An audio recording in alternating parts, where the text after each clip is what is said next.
Welcome back, everyone, to Redspotlight Entertainment. Of course, here the podcast that brings you everything coming out of the world of movies and more. I'm Alexis Soto, joined by Alexis Moreno here. And, you know, we've been having an interesting couple of weeks, an interesting month, an interesting year. And I have some good news in that, for a change, we're not going to spend most of our first hour or most of our time talking about some bad news. We may inadvertently have to address some people who were being fools and were made to look like fools over the weekend, but that's really in service to a grander story that we have here on this week's show.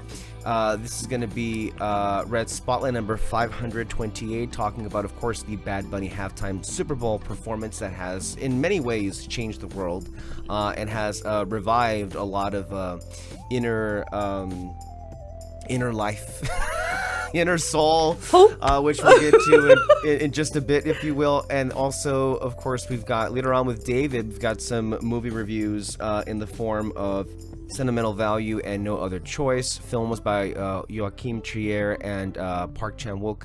And also, at some point, I realized I fucked up last week. We went on the Grammys tangent for a lot longer than I had intended, and in doing so, I forgot to even address the fact that Disney got a new CEO. We didn't talk about that. We didn't talk about like any of that stuff, so that was kind of funny. Yeah. Until like the next day, we were like, "Oh, that didn't work out at all." So, which, you know, usually are pretty good about getting to at least every bit of what I mentioned in the intro, but I think that just tells you that we got a little bit too lost in the sauce, if you will, with like all the other things that were taking up our time.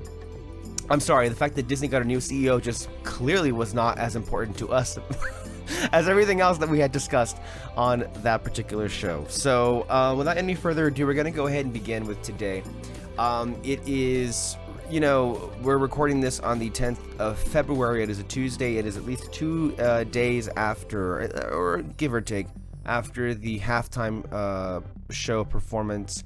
And look, this is probably very easily, for a lot of reasons, this is very easily the most interesting this thing has been in quite some time.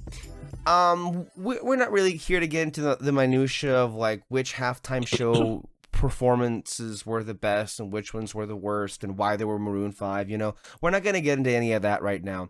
But what is clearly evident is that there was so much intrigue and so much interest placed on this.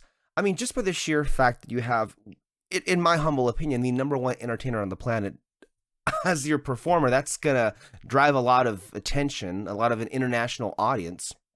We're talking about an entertainer that is so big, he does not need to even set foot in this country, this cursed country, to even make a living, which good for that, good for him, and good for more people doing that.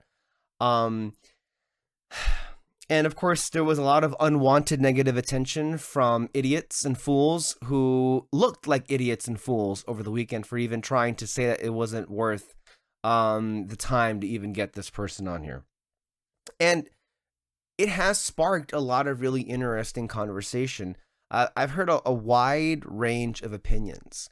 And I feel like, obviously, this is where we're going to begin. Last week, we, in part, dedicated the show to, you know, Bad Bunny.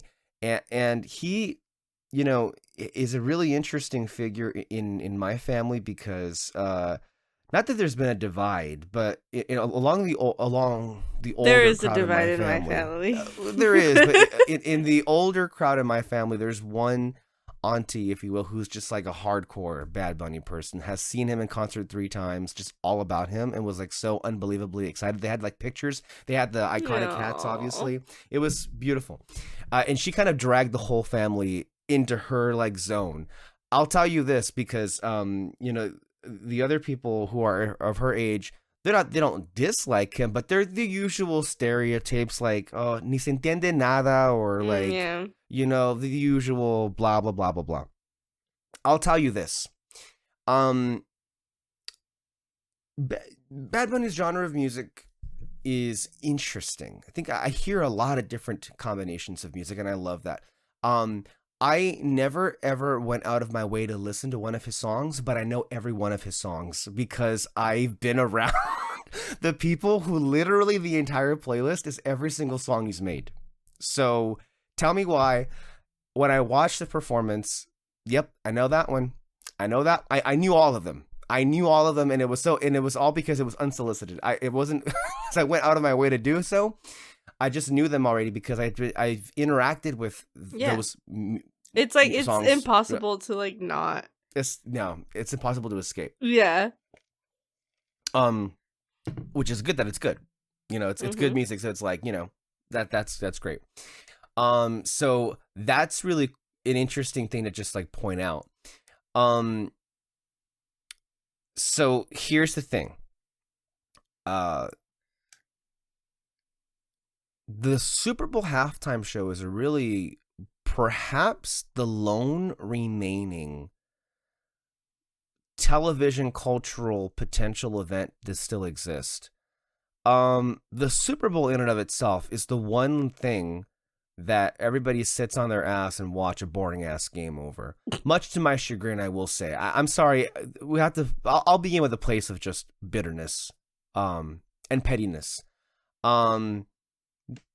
It ain't the Grammys. It ain't the Emmys. It ain't the Oscars that hold any cultural cachet.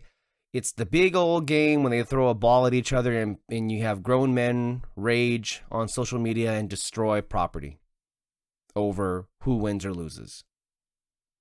That's what, you know, brings in the big bucks. Not the, which I will say, what makes any of this even remotely interesting is that they actually do give the performance, the performers, the ability to do whatever they want, and we'll get into that with the whole performance just out now in a few minutes. I've seen a quite a bit of them. I think my first, what was it? I think the first one that I cared about was probably Bruno Mars. That was the first year. I think that was 2014. I think that was the first year I cared, only because I actually knew with a great familiarity and the performer's music. I've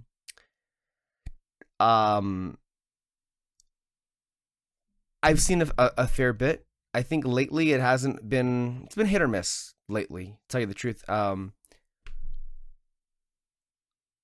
think for a long list of reasons. I think the statement that I'm going to make might sound a bit hyperbolic, but I think it is when you really examine the place that we're at in time, the place that this came from a standpoint of culture, the message that is being spread out there, and the quality of the performer and the music itself, and the presentation, the sheer explosion of artistic expression in ways that we champion on this podcast for all the time that we've been here. Again, I do want to caution, this may sound a bit hyperbolic, and it may just be me preaching to the choir here. You know, hey, you're kind of playing to the audience, obviously. I think this, in many ways, might be my favorite halftime show performance for a lot of reasons. Can we just take a moment to acknowledge the fact that, from what I understand, in an era in which many artists do not care to, and look, I'm not here to criticize. There are artists who would like to provide, you know, live vocals, but in big televised events, that can't always work out for technical issues. But from what I heard, most of what we heard were live vocals, and it was incredible. For one, to keep up, to have the stamina to perform with all that movement happening. From a perspective of set design, I think this was the best show as far as being able to utilize the space. It was made more for TV than it was for the crowd. I thought the direction was, you know, invigorating. All of what was presented, I felt, was just like a million different kinds of like statements and messages happening at you at once. And, you know, they're there for you to gleam on if you choose to look into it any further. But on the whole, it is wildly entertaining, bombastic in the way that it should be, surprising in the way that it should be, and unifying at a time in which we struggle to even say the word out of our mouths, because, you know, and the feeling is mutual. There are groups in this country that have such a disgust for one another. Believe me, the feeling is mutual. We are disgusted by them as they are disgusted by us, as far as like how diametrically opposed that we are, as far as, you know, how we view life. And this was, to me, in many ways, this felt like a wellness check. This felt like a moment where, fuck, there is still, again, and I want to keep in mind, it's not all great news. Those commercials were apocalyptic. It was all gambling, weight loss, crypto, and AI bullshit. That is not a good sign for humanity, civilization, or the economy, to say the least. We are living still in some very dark times. Do not forget that. But what has been rather encouraging to see is, despite the fact that we continue to see such darkness, we still continue to see brightness, glimmers of hope that humanity is here, that there are still enough people that can get behind a unifying message. And it also, just as a separate conversation, but also very much the same conversation, feels so good to see woke win and MAGA burn down in flames the way that they did.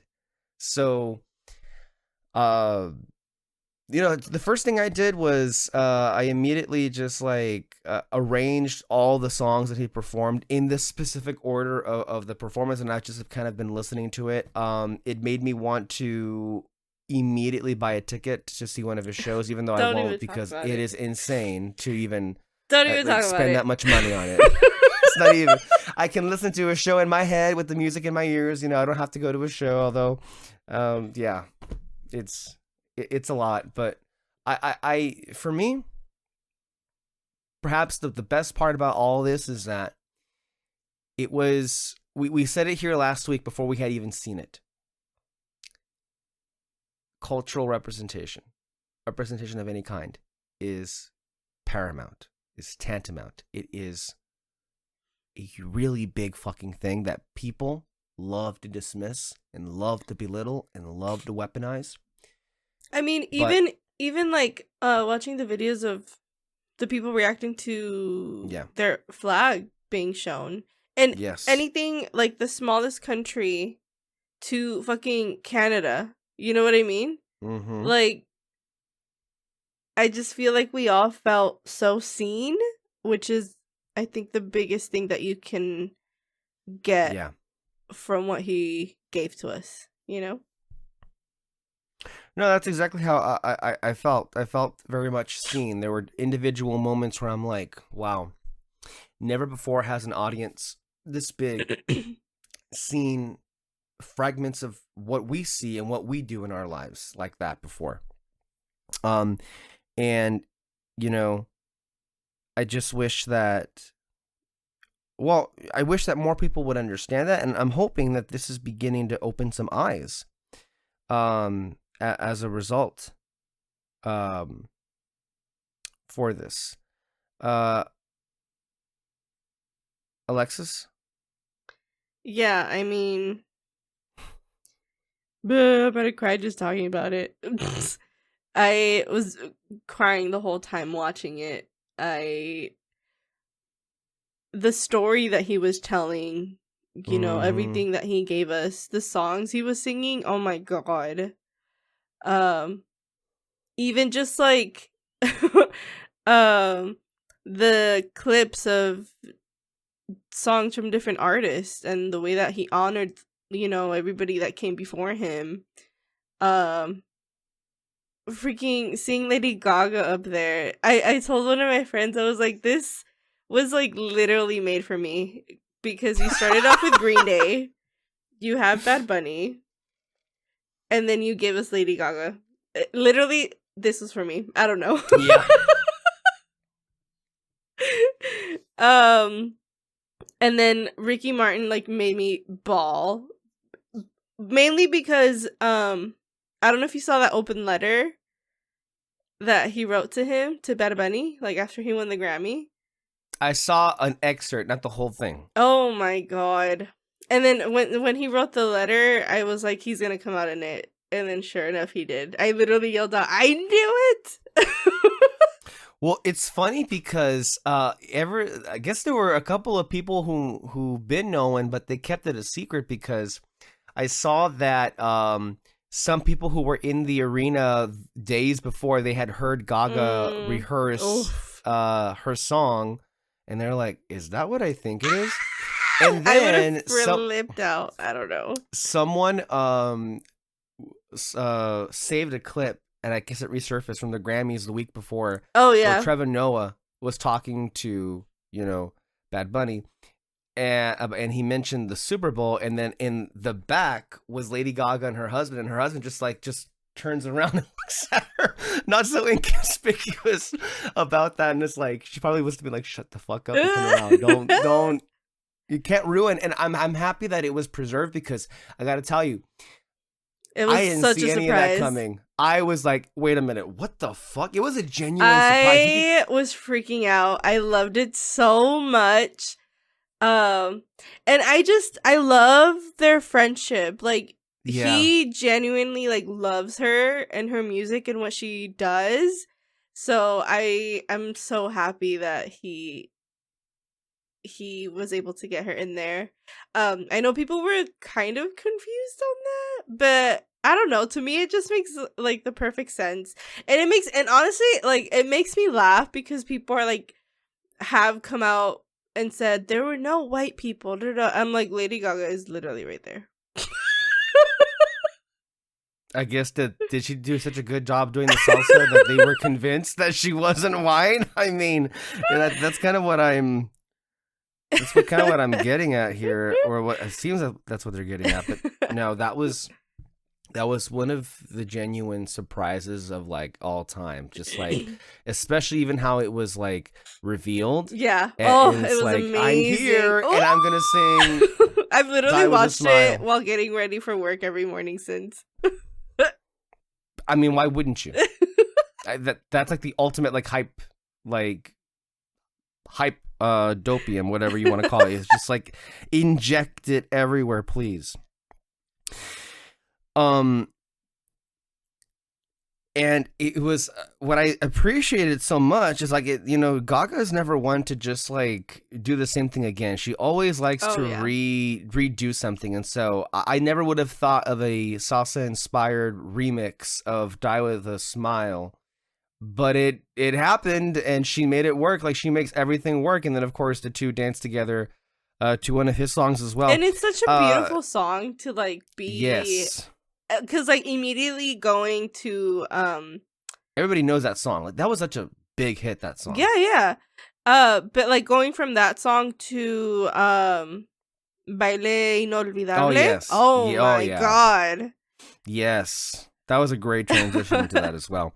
I did have I think a lot of people who don't understand the relationship between those two were confused and would probably qualify it as random, but because Bunny is like obviously friends and a huge fan of hers, you'd want to ask her, and of course she'd say yeah to do so. And I do think though that there were interesting criticisms from different points of view. I had heard from two different individuals, huge fans obviously of everybody involved, but their one critique of it is that they had wished that the entirety of the show was completely in Spanish. So the fact that Die with a Smile came in there kind of threw it off track. I feel like she served many purposes, like being there. Yes. I think it's like fun to tell people who say that there were no white people, like, what are you talking about? Or that it was entirely in Spanish. What are you talking about? But also, it would like it's. I think. I mean, obviously, you know, at the end, we see what he was trying to do. You know. Yes. Fight the hate with love. You know, we're all in this together. We're, you know, unity. And that includes them too, even if they don't want to see it. You know what I mean? And I don't know. People just want to be hateful. People want to be picky about it. You know, it's like, look, everybody can like arrange their own personal like show in their head for sure. But I think for what it was, it definitely landed for me. And I think as far as like bringing other, you know, big names from Latino America, well, you have Ricky Martin, which, I mean, you forget sometimes. Some people forget what a huge sensation he was and how much bigger he could have been if it weren't for the stigma of the times in which he was coming in the industry too. But which he talks about in his letter, you know? Yeah. He praises Bad Bunny for being exactly who he is and showing that to everybody. And something that he didn't get the chance to do until way later. Either, you know, I mean, I'm sure it was for different things. It was for fear. I mean, we are more open with things, even though it doesn't seem like it right now.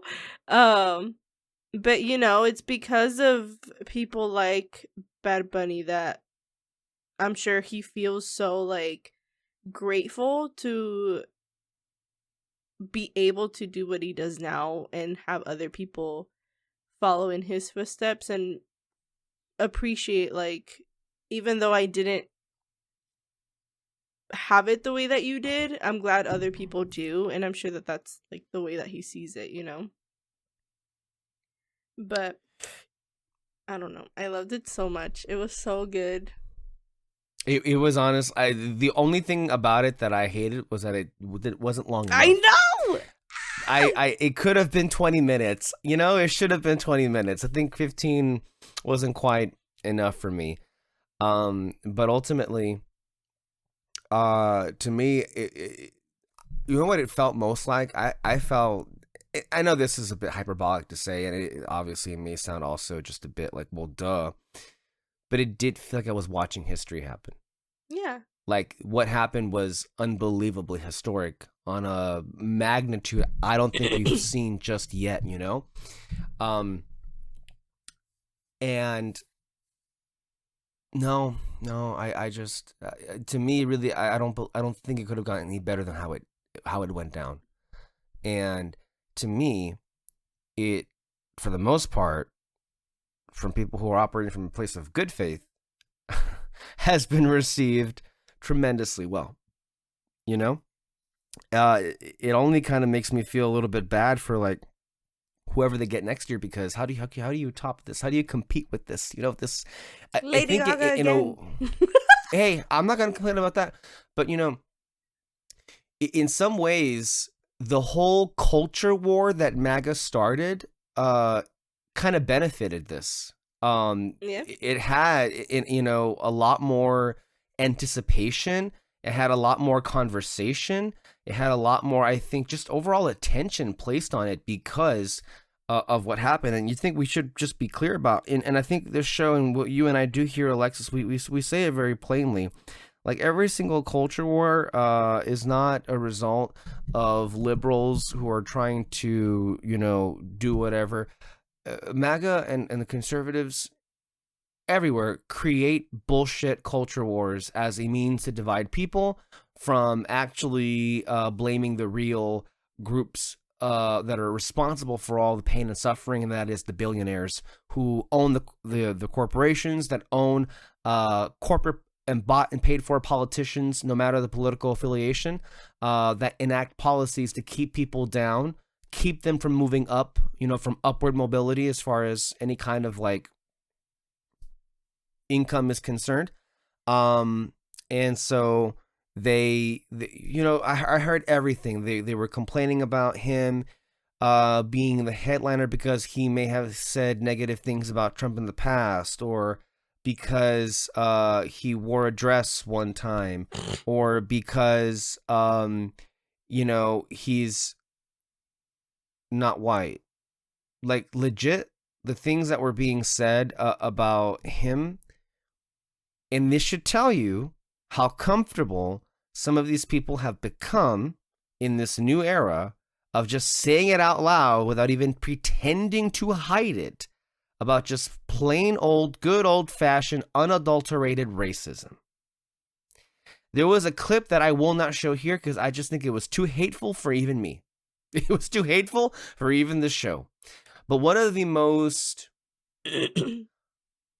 dislikable people, unlikable people you might think in the business, called Megyn Kelly, went on a rant over the weekend. She was appearing on some, I think, Piers Morgan show, and she was literally screaming in his face about the fact that this was so disrespectful to the 300 and some million Americans that don't speak Spanish. How are we going to understand what happened? Which is pretty dumb because, I think children, we're all taught this from the very beginning. One of the basic 101 facts about music is that it is a universal language. Like, for me, instance, and I know it's kind of unfair to compare, me to the likes of MAGA that are very much like not at all on the same wavelength, but I can just tell you, like, this is why I also say I'm a proponent of watching more movies. Whenever I watch a new film, particularly foreign films, and they feature songs that I'm like, I love how that sounds. I have no idea what the hell they're saying, but I love that. There's a song that Park Chan Wook plays in No Other Choice that I thought was like one of the moments of the whole year in cinema, how it's cross-cutting between that and what's happening on the screen. And I just thought on its own, it was an incredible song. Again, don't know what it's saying, but I love it. So that was such a dumb argument in the first place, but I think it just goes back to how these people are always projecting onto others who they really are. They complain about themselves by saying that these other people are actually the annoying bitches here. None of this was a surprise. We saw it coming a mile away, Alexis. I think we didn't talk too much about this, but to me, clearly, woke won in this instance, and it backfired spectacularly. Your thoughts on this entire stupid conversation? Yeah. I mean, you sent the video to me this morning, I think, and I like when people say, like, oh, you don't know more than one language. Okay. And honestly, I think that's where that ends. Most people know more than one language, and just because you choose at this point not to, and to like, I wouldn't say shield, I don't know what word I'm looking for, like, deprive yourself from, experiencing more of the world. I don't know what to tell you. No. But like I said earlier, it is just so sweet. I love the tears. I love just the humiliation. Because this really, like, it's been a while since they've lost this badly, I will say. Here I did bring a clip or two. This is from Vosh.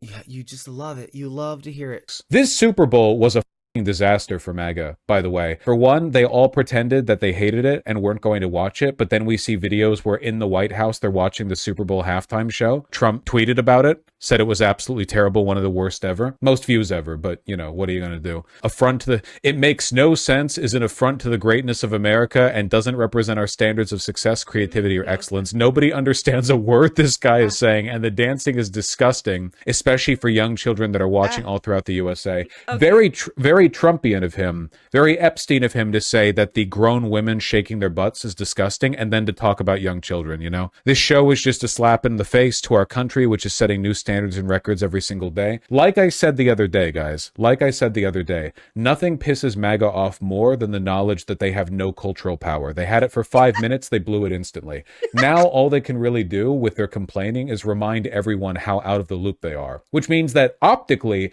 they're getting the worst of both worlds. They have no cultural dominance, but they have complete political dominance, meaning that they do unpopular things, but don't have the ability to affirm their perceived popularity through media circles. My favorite example of them utterly failing to control the culture was when they pre-recorded the TPUSA halftime show in Atlanta, had a bunch of people paid to be there and clap, and then they view-botted the YouTube stream. Yeah, we didn't even, I guess I should have said that at some point, but they literally had on a rival halftime show. I have not seen like a single second of it. And not like, I mean, I guess, yeah, I haven't went out of my way to go look for it, but like the fact that there are like no clips that I've seen, I'm literally on the internet every, like, all you have to do is, even though I'm going to play a clip of his right now, if you watch the entirety of the Daily Show's recap of it, that's all you have to know. It was sad. The whole thing wasn't even live. It was pre-taped, for one. It wasn't even synced properly to the show, so from what I understand, it was still going, and the game came back on. So that's two. Yeah. Kid Rock, who was the headliner, again, you can have your pros and cons about lip syncing, but it was lip synced badly. It was audio completely off. I believe they had a country music singer who was singing a dumb song, as most country music songs are, about, I just want to drink my beer and I want to see the grass and I want to tell my daughters that little boys aren't little girls and in this cancel your ass world. And then they had like violinists or something like that. I don't know. No. They can keep that. It was pretty bad. But here's the, I'm hoping, future president. Because the NFL's halftime show failed its one true mandate. Doing a halftime show in all Spanish is not unifying. The Super Bowl halftime show divided in a time that's supposed to be a unifying moment. They could have found somebody more uniting. Why the f*** is it the Super Bowl halftime entertainer's job to unify the country? In what world is that their job? Oh, isn't there another person whose job description is much more along those lines? Let me ask you a question. Let me ask. Don't make me get my yogurts. What did that person do to unify the country? In a social media post, President Trump mocked Bad Bunny's performance, calling it, quote, absolutely terrible, one of the worst ever, then adding, quote, nobody understands a word this guy is saying. Nobody?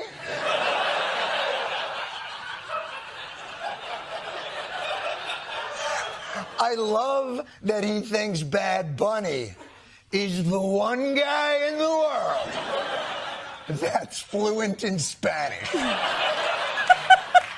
Nobody understands, it's a dead language. You know, the right has a lot of balls complaining that Bad Bunny didn't do enough to unify this country when you only found out a few days ago that Puerto Rico's a part of it. And before you get...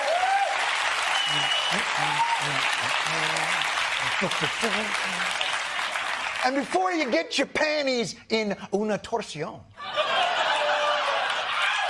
Another unifying pro tip might be to tell your guy to stop tweeting out racist slop during, I don't know, Black History Month. The White House facing backlash over a racist depiction of the Obamas contained in a video post on the president's Truth Social account. At the end, the video suddenly flashed to a clip of the Obama's faces superimposed on the heads of cartoon apes. By the way, just as a quick aside here, it is funny to me how before 2026, Fridays would be known as like the days where like news goes to die. That has not been the case this last month. Every Friday, there's like a bombshell every single Friday. Like this, on a random Friday, the president tweets out this racist video of the Obamas as monkeys. Oh. So I wonder what's going to happen this Friday. That's basically what I'm thinking of. Here's the last one. When did the right become such f***ing pussies? When?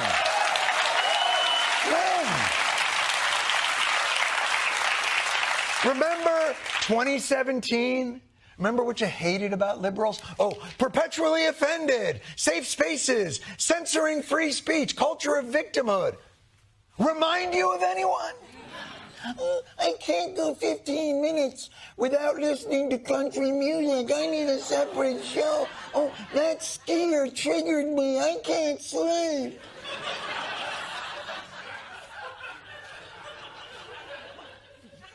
Not the best imitation, but you know what I'm going for. This whole culture war this weekend has really demonstrated one thing. It's that for all of MAGA's triumphalism, it's not a movement that seems confident in its position. These people who control every branch of government are so triggered by someone singing in Spanish for 20 minutes, they need to create their own safe space alternative halftime show where Trad Bunny over here is singing songs about how he can't even enjoy sitting in a truck and drinking beer because he knows that somewhere out there there's a trans person. It's actually f***ing pathetic. The gap between the power you all wield. I'm not done! The gap between the power you all wield and the victimhood you all claim is the real offense.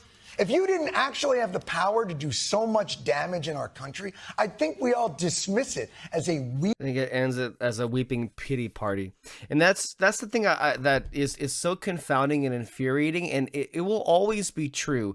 Is that for literally all of our all of our adult lives, all of our lives, the political capital in this country, it didn't even matter if it's a Republican or a Democrat in the White House. Conservative state of mind has had a stranglehold on this country for decades, really since Ronald Reagan. And yet, conservatives always act like they're the victim. They always act like they're the ones who are being persecuted. Kind of like, if you want to tie it back into the movie space, how a lot of like movie Star Wars people were like claiming as if they were the ones who were personally being victimized because Kathleen Kennedy was trying to include women. Notice how they always play the victim, and they're saying things were fine the way that they were because it revolved around me. And now I feel threatened because you're trying to say that maybe once every now and then they should revolve around somebody else and give somebody else a turn to have some, attention put on them. And the people on top of the power collectively say, they go scorched earth and they say, go fuck yourself. Not a chance in hell. I'm always going to be at the center. I'm always going to be at the top. And if you even try coming my way, I will destroy you. That is what conservatism is in this country. And yet, they cry like little bitches. This is how aggravated they get when they control the White House, the Senate, the House, the military, the secret police, most of the governor's houses and state legislatures, and, oh, by the way, the thugs on the Supreme Court. Yep. What the hell? What power does the left hold? Culture? That's it. Like, it's so insulting, as Stuart was saying, how they complain about how they're being censored, how when they hold all the levers of power, which, by the way, if we should mention, they're kind of losing it day by day.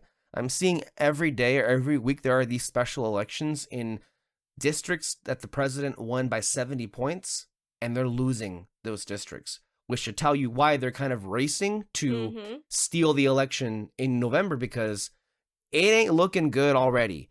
It's looking worse week by week. So,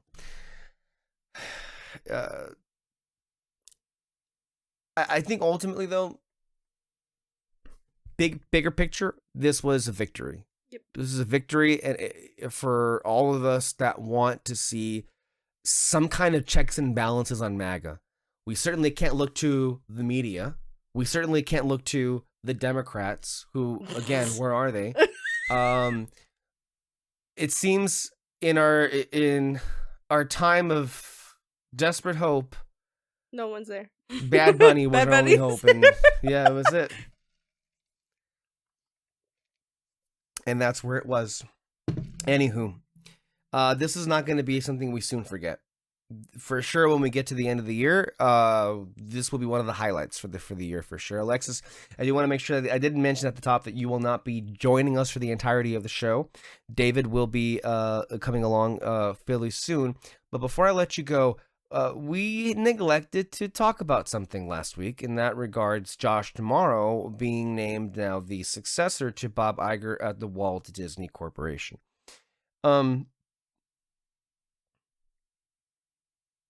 I feel like there's a reason why we completely forgot about this.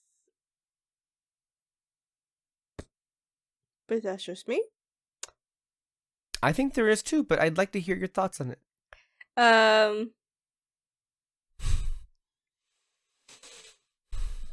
Just feels like more of the same. I don't know.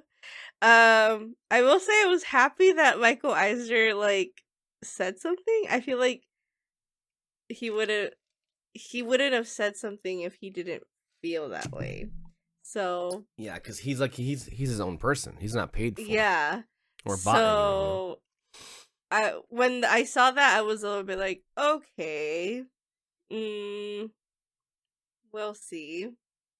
I know a lot of people ride hard for the new guy, but I don't know. It just, I don't know. It feels like and this might seem very, very pessimistic to say, but this is just how I feel.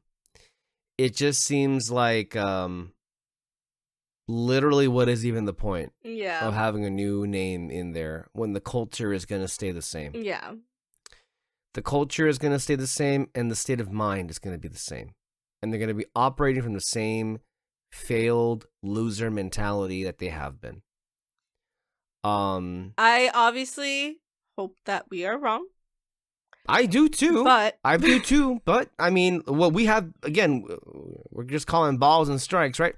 We said, at least I said very strongly, very early in 2020, maybe even as early as maybe mid to late 2019, I said, but I think it became clearer in mid 2020 that this decade was going to be a pretty bad decade for Disney. And I think just the sheer fact that most of us in our group have lost all complete interest in what the company is doing, I think is indicative of just how badly they have dropped the ball.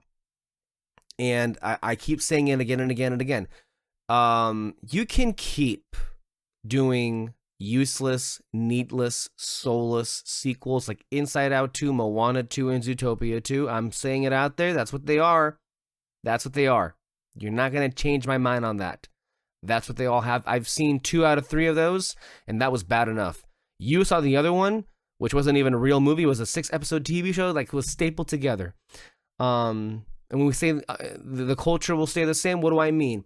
2 of those films were outsourced out to Vancouver because they didn't want to pay their animators the actual rate. One of those films, they fired some executives because they didn't want to give them their bonuses. Yeah, at the end of the day, that's what the company was founded on, and the fact that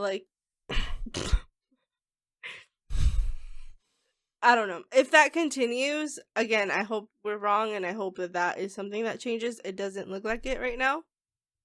But, yeah, I think when we learned about them outsourcing that, which, they had done before, but not to the extent that they are doing right now, that really, just, for me. And there's no need to, because Zootopia 2 is a guaranteed $1 billion hit. It was. I mean, it nearly got to $2 billion. There was no need to outsource the animation. Yeah. You could have done that in-house. You chose not to. Yeah. Because you're a greedy-ass bitch is what you are, for the most part. And again, it doesn't all stop there. Disney Plus nuked the animation business as far as original animation is concerned. When recent original animated films come out and they bomb, you don't defend the film, you drop a hit piece to nuke it into oblivion. That is how you're treating original animation. That is not a way forward in the future for you. If all you're going to rely on is more of the same, like the live action Tangled remake or the Moana live action remake, I'm at the point where I'm just, look, fuck every one of these people that go and watch these movies. I hate you. I hate you. I hate you. I hate you.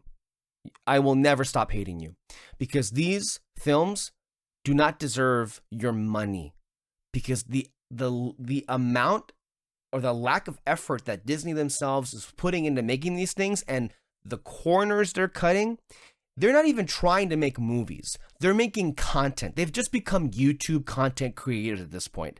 I mean, just look at that Moana trailer and how everyone was just calling it AI slop. Look at Grogu and Mandalorian bullshit where they're having a confused marketing campaign, sure, because they don't know what the hell they are either. It is just it was an abbreviated planned fourth season that was yoinked off of streaming because they realized it doesn't make any money on streaming, so they're not going to put it in the movie theater, which is what they did with Moana, what they did with Lilo and Stitch. It is hard to see how any of this changes. And I am praying for more years for Disney that look like 2023. 2023 was a beautiful year to see Disney fail, where their only successful movie really was, aside Guardians, maybe it was Deadpool and Wolverine. Everything else was cratering. There was even a report that Bob Iger was losing his mind as to like how every single project was collapsing and like just an immediate bomb. I mean, last year, it's funny, this is not a healthy studio. Sure, you had Zootopia, but you also had huge disasters in Tron and Snow White. Like unmitigated disasters from a variety of different standpoints. It wasn't just box office bomb here and there. It was just a litany of controversy. This studio does itself no favors every step of the way. They don't defend their talent. They enable the loudest and worst people, the loudest and worst voices in the room. And they still fumble their way to billion-dollar, I'm not even going to call them movies, billion-dollar YouTube videos that are just put in the cinema. Because, I'm sorry, the level of quality that is Inside Out 2 and Zootopia 2, both films that I have seen, is no different than any of the Disney Toon Studios direct-to-DVD sequels. I wouldn't even go that far. I'm sorry. But those were a million times better. Well, you know what? I stand corrected. There were some... Actually, there were a good bit of those that had much more effort and creativity and just art put into the whole making of them. Cinderella 3? Oh, really? Little Mermaid 2, Aladdin, Lion King, right? Like Peter Pan. Lion King had some great sequels. Yeah, I mean, there's no. And do not tell me that I am mistaken when the facts bear out that these films, as far as 3 years ago, were not on the horizon. Bob Iger came back in and said, Zootopia 2, Inside Out 2, drop everything else. Mm-hmm. You do not make a good animated movie for less than 4 years. It takes years worth of time to get the story right and get everything in place. Every time Disney, and Bob Iger specifically, has made people work on a limited timetable, it has screwed them over from a creative standpoint. It's not just Zootopia 2 and Inside Out 2 that suffer creatively. Think back to a few years ago. The Incredibles 2. They had a whole year and a half removed from their schedule because they dropped the ball with Toy Story 4. John Lasseter had a scandal. The whole thing blew up and they had to like rework the whole thing. Also, Rise of Skywalker is as bad as it is, not just because J.J. Abrams and the other guy were terrible, creators to do that, but because Bob Iger forced and mandated that movie come out when it did. Don't forget any of that crap. So if none of that changes, which I highly doubt that it will, if it all stays the way that it is, my feelings about this company and this studio and the content that they dump are not, I think, are going to be going from a good place. And the more that these two bitches go up there and praise how AI is going to be integrated into everything, this is not helping your case. Mm-hmm.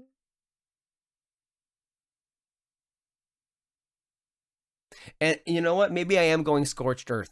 But if you really do think that AI is going to be your way out of this, go fuck yourself. Because that shit needs to be regulated. And it's not being regulated. Yep. And what is it you're going to accomplish by that? What? Laying off more people? Mm-hmm. Putting more people on the street? Making more people hungry? More people homeless? Crushing more dreams?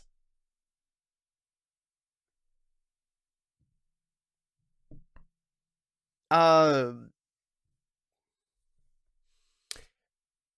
haven't seen anything to suggest that Josh D'Amaro is anything different. To me, if I'm gonna treat this, let's just say I'm gonna call Bob Iger the Joe Biden, right? Or of the Democrats.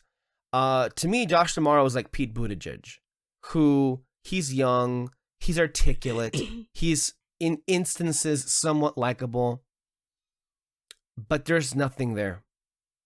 There's nothing at the center. There's no conviction. There's no sense of vision. Wasn't he the one? Wasn't he the one that was in charge that year at D23 when they were like, "Hey, imagine if this was in the parks. Wouldn't that be great?"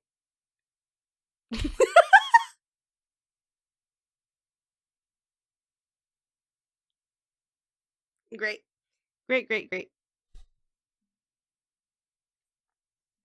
Yeah. This will probably then transition because I have a lot to say about Zootopia 2, but I'm gonna swap Morenos. It looks like at this point I want to thank Alexis for joining us for this part of the show. I know that this has kind of been a weird last minute thing. We had originally planned to record something completely different, which we are not even allowed to say what it is just yet because to my knowledge, the first part of this hasn't even been released yet. I think it'll be out this week though. I'm hoping it is because I'm dying to see that it's actually going to come out because I've been doing my due diligence. I've been doing my research. I literally just watched a whole video on the drama of the co-stars. I had no idea. I had no idea about. Maybe I just blocked it out.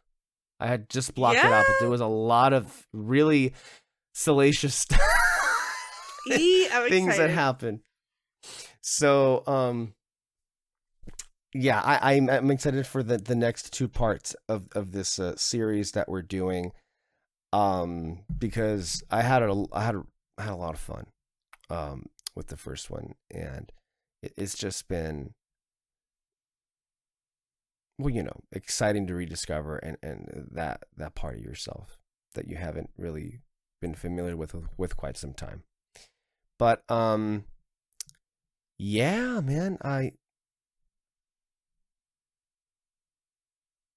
can't wait to see how it comes out. But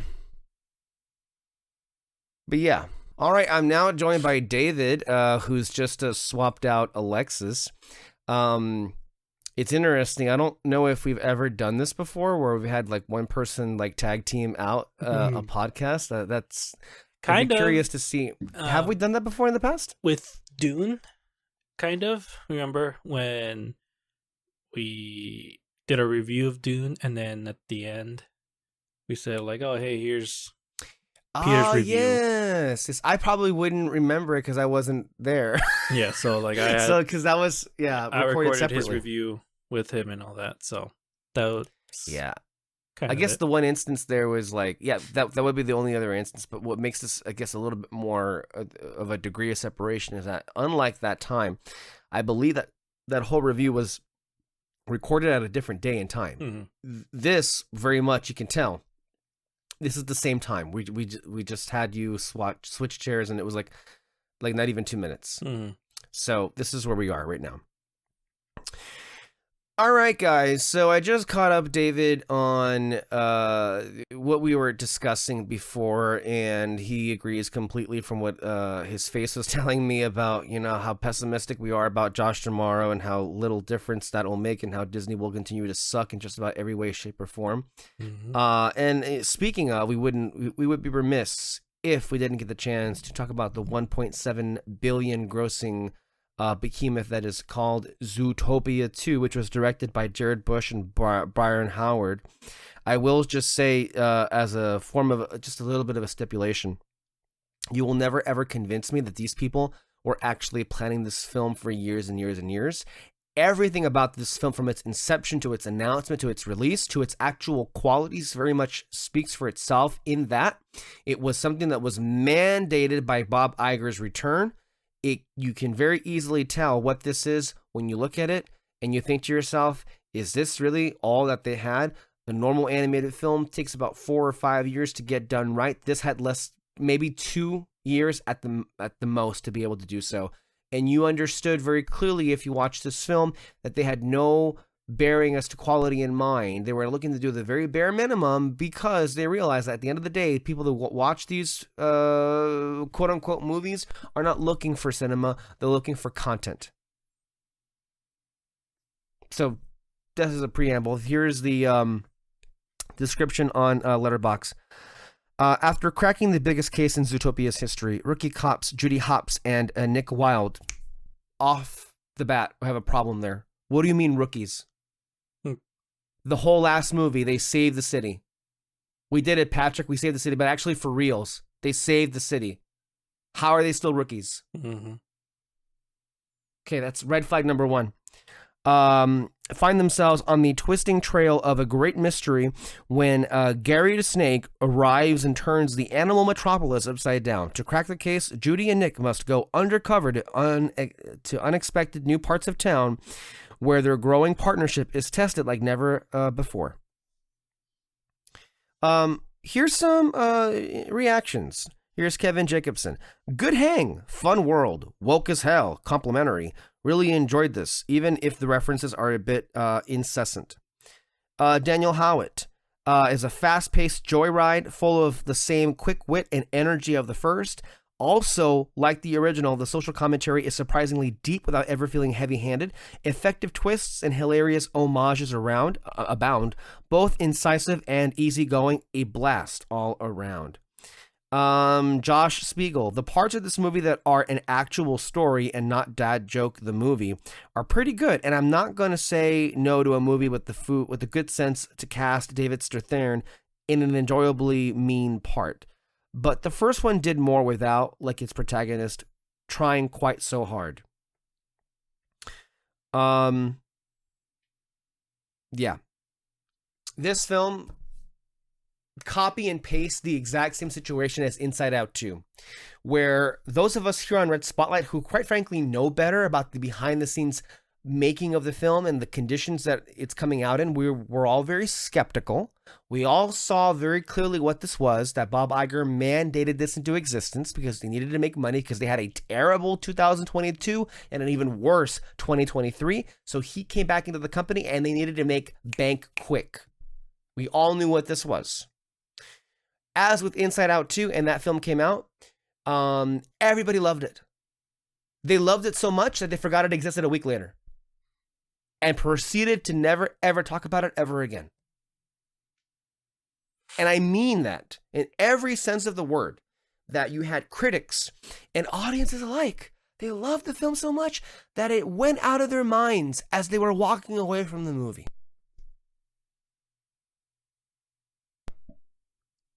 That's not cinema.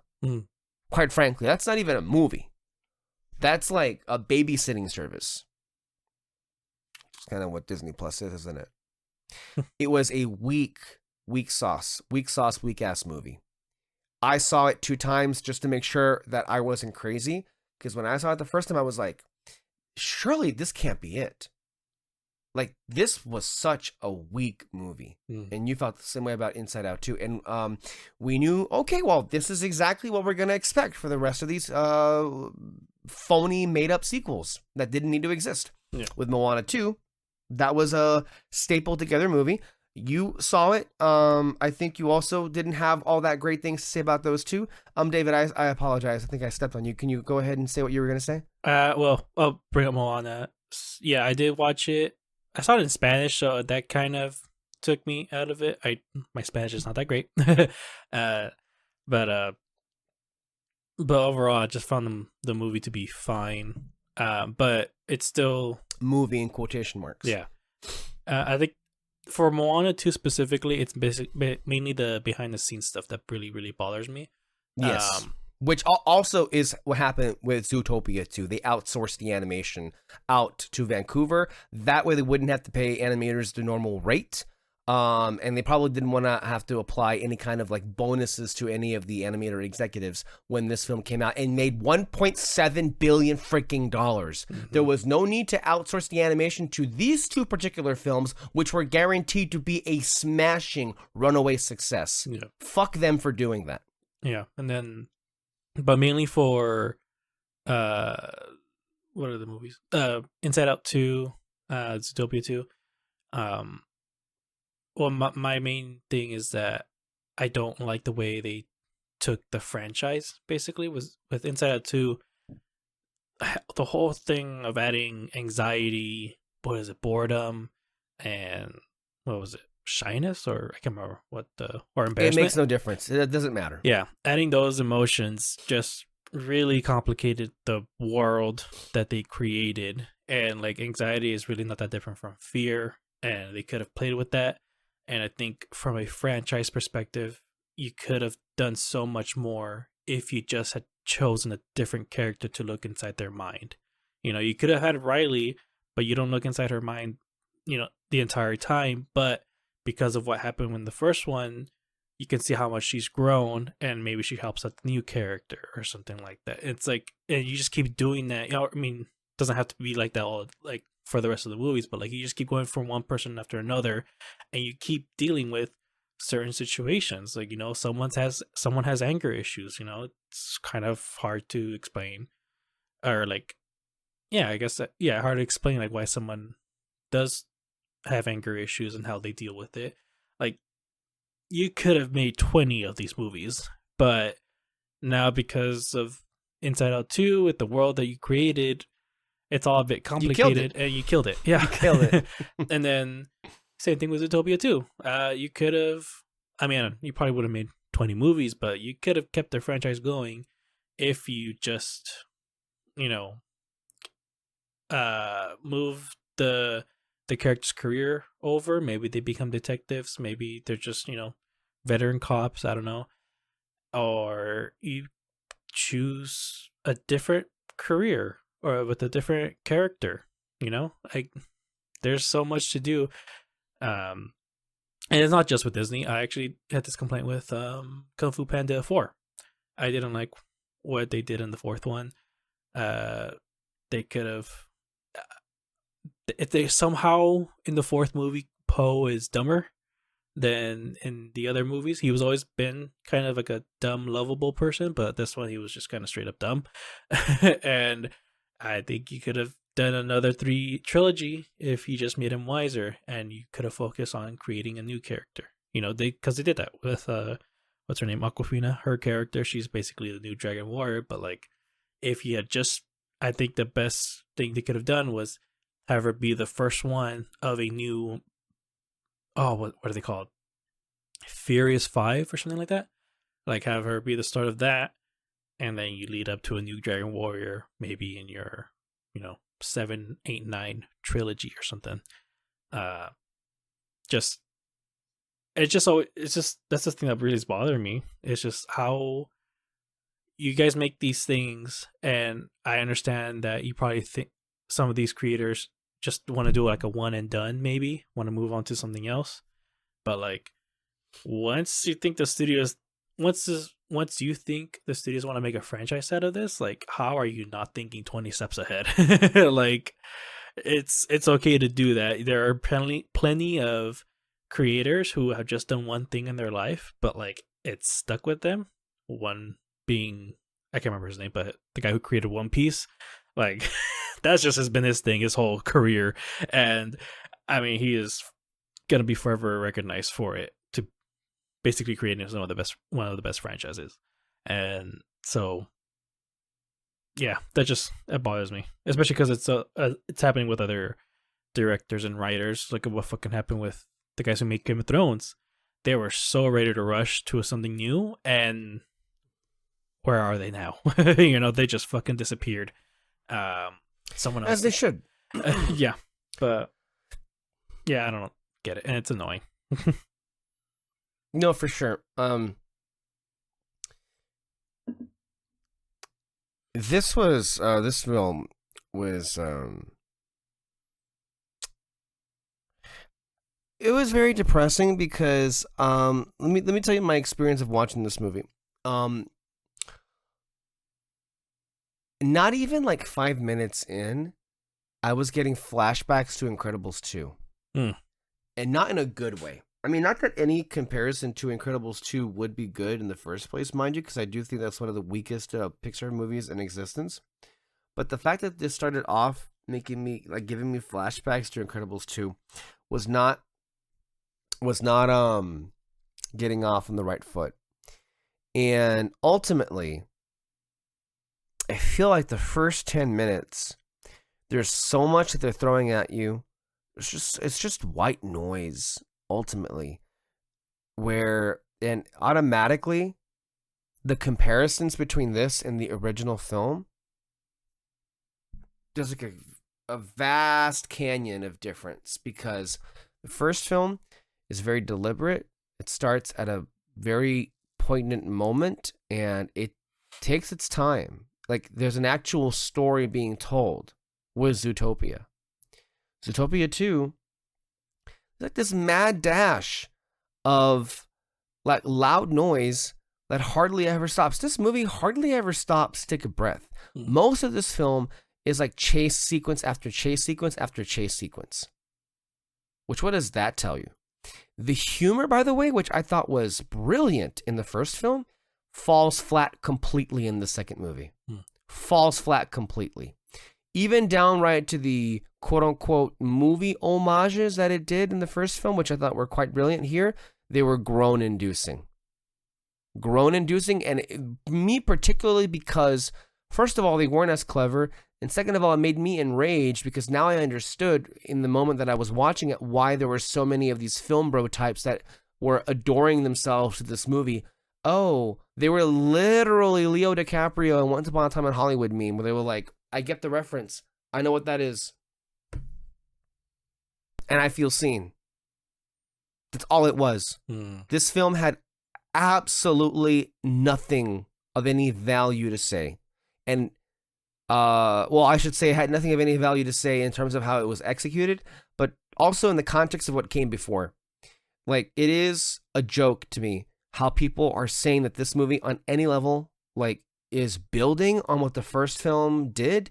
In many ways, I feel like this was kind of undoing a lot of what the original movie did.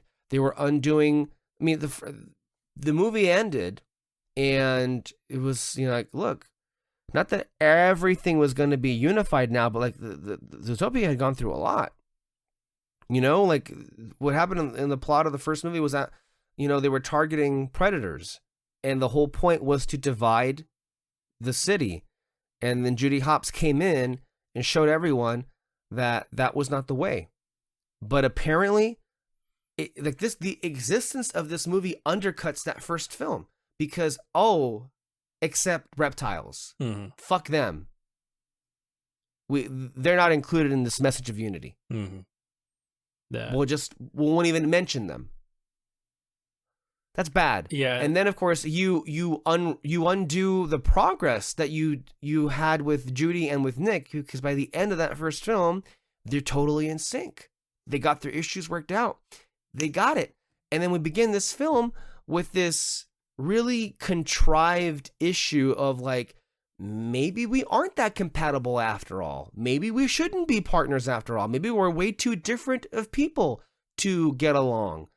Which is, we just had a movie showing us that wasn't the case. Mm-hmm. And so this whole film felt like I was being gaslit, that the first film didn't exist. David, your thoughts on what I'm saying? No, yeah. I mean, just the whole reptile thing. Why was that even a thought for this sequel? That just really bothers me the most. Like, maybe they were just trying to have some kind of social commentary. Maybe they were smart enough to realize that the original social commentary was a part of why people love the film, and they were trying to find a way to flesh it out. Only they failed completely. You know what I just thought of? And it could have been the same thing of like, predators are seen a certain way, but like, how I mentioned, like we could have followed someone else's career or something like that. What if there was one of like a doctor? Maybe you could have had, Judy Hopps in it. She's investigating something and she ends up at some hospital for a witness or something like that. But like they don't treat predators the same way as they would treat, someone like her, like the, lower end of the what's it called? The weaker animals. The prey? I guess. The prey, yeah. So, because like it's that thing if you see in every like hospital procedurals where the patient's going like, oh, I'm feeling this, I just something's not feeling right, and the doctors are like, oh, you'll be fine, blah blah blah, like just kind of ignoring them. You could have had that. It's the same thing but completely different situation of them thinking like, oh, you're a predator, you're stronger than you look, and all that. It's like, no like, I have a problem here, please help me. And it's just like, I may be a predator, but like I'm not as strong as you think I am, kind of thing, like it works. It's still same kind of social commentary, but I don't know. It could have worked. I literally just thought of that. Come on, you could have made a movie out of it. I also do want to say that the majority, if not every single new character that was added here, I thought was a nuisance and annoying and very unlikable. Ke Huy Quan deserves so much better than what he's been getting post his Oscar win. This was one of the most annoying, unlikable animated characters I have seen maybe ever. And I usually am not the guy to say that, because generally, for the most part, I enjoy animated films, and I'm not ever going to be like, well, unless it's Awkwafina. But this character did verge on irritating, to tell you the truth. And then, of course, it ends the same way as the first movie did. This was, for me, this was an insult. This was an insult that it was made in the first place. It was an insult how bad it was, and it was a further insult how many people watched it and loved it. Because this shows you the level that we're at. If this is the slop that people are happily eating and shoving down their throats,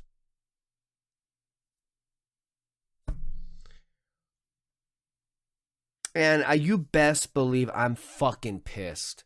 Especially in terms of like, when it comes to original animated films like Elio or Hoppers, which are getting no support, not even from the studio, but from these fucking people that go and watch and spend money on these movies. don't seem to think, it's like they're missing out on better films.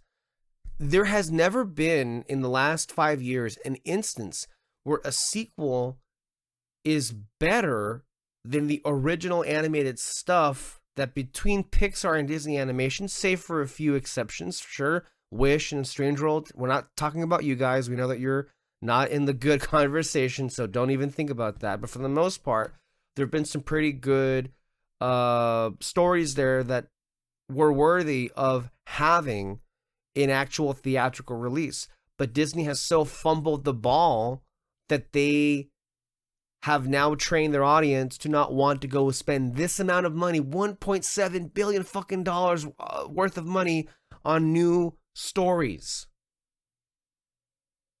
And what's even more insulting is with Elio, they didn't believe in it. They were surprised that the reviews came back so positive. They half-assed tried to make a marketing campaign work, and then when they realized it was useless, they stopped the marketing campaign and they dumped a hit piece article that nuked it to Kingdom Come.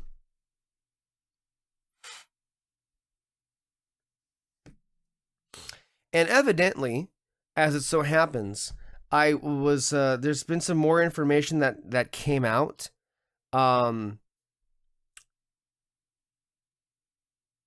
About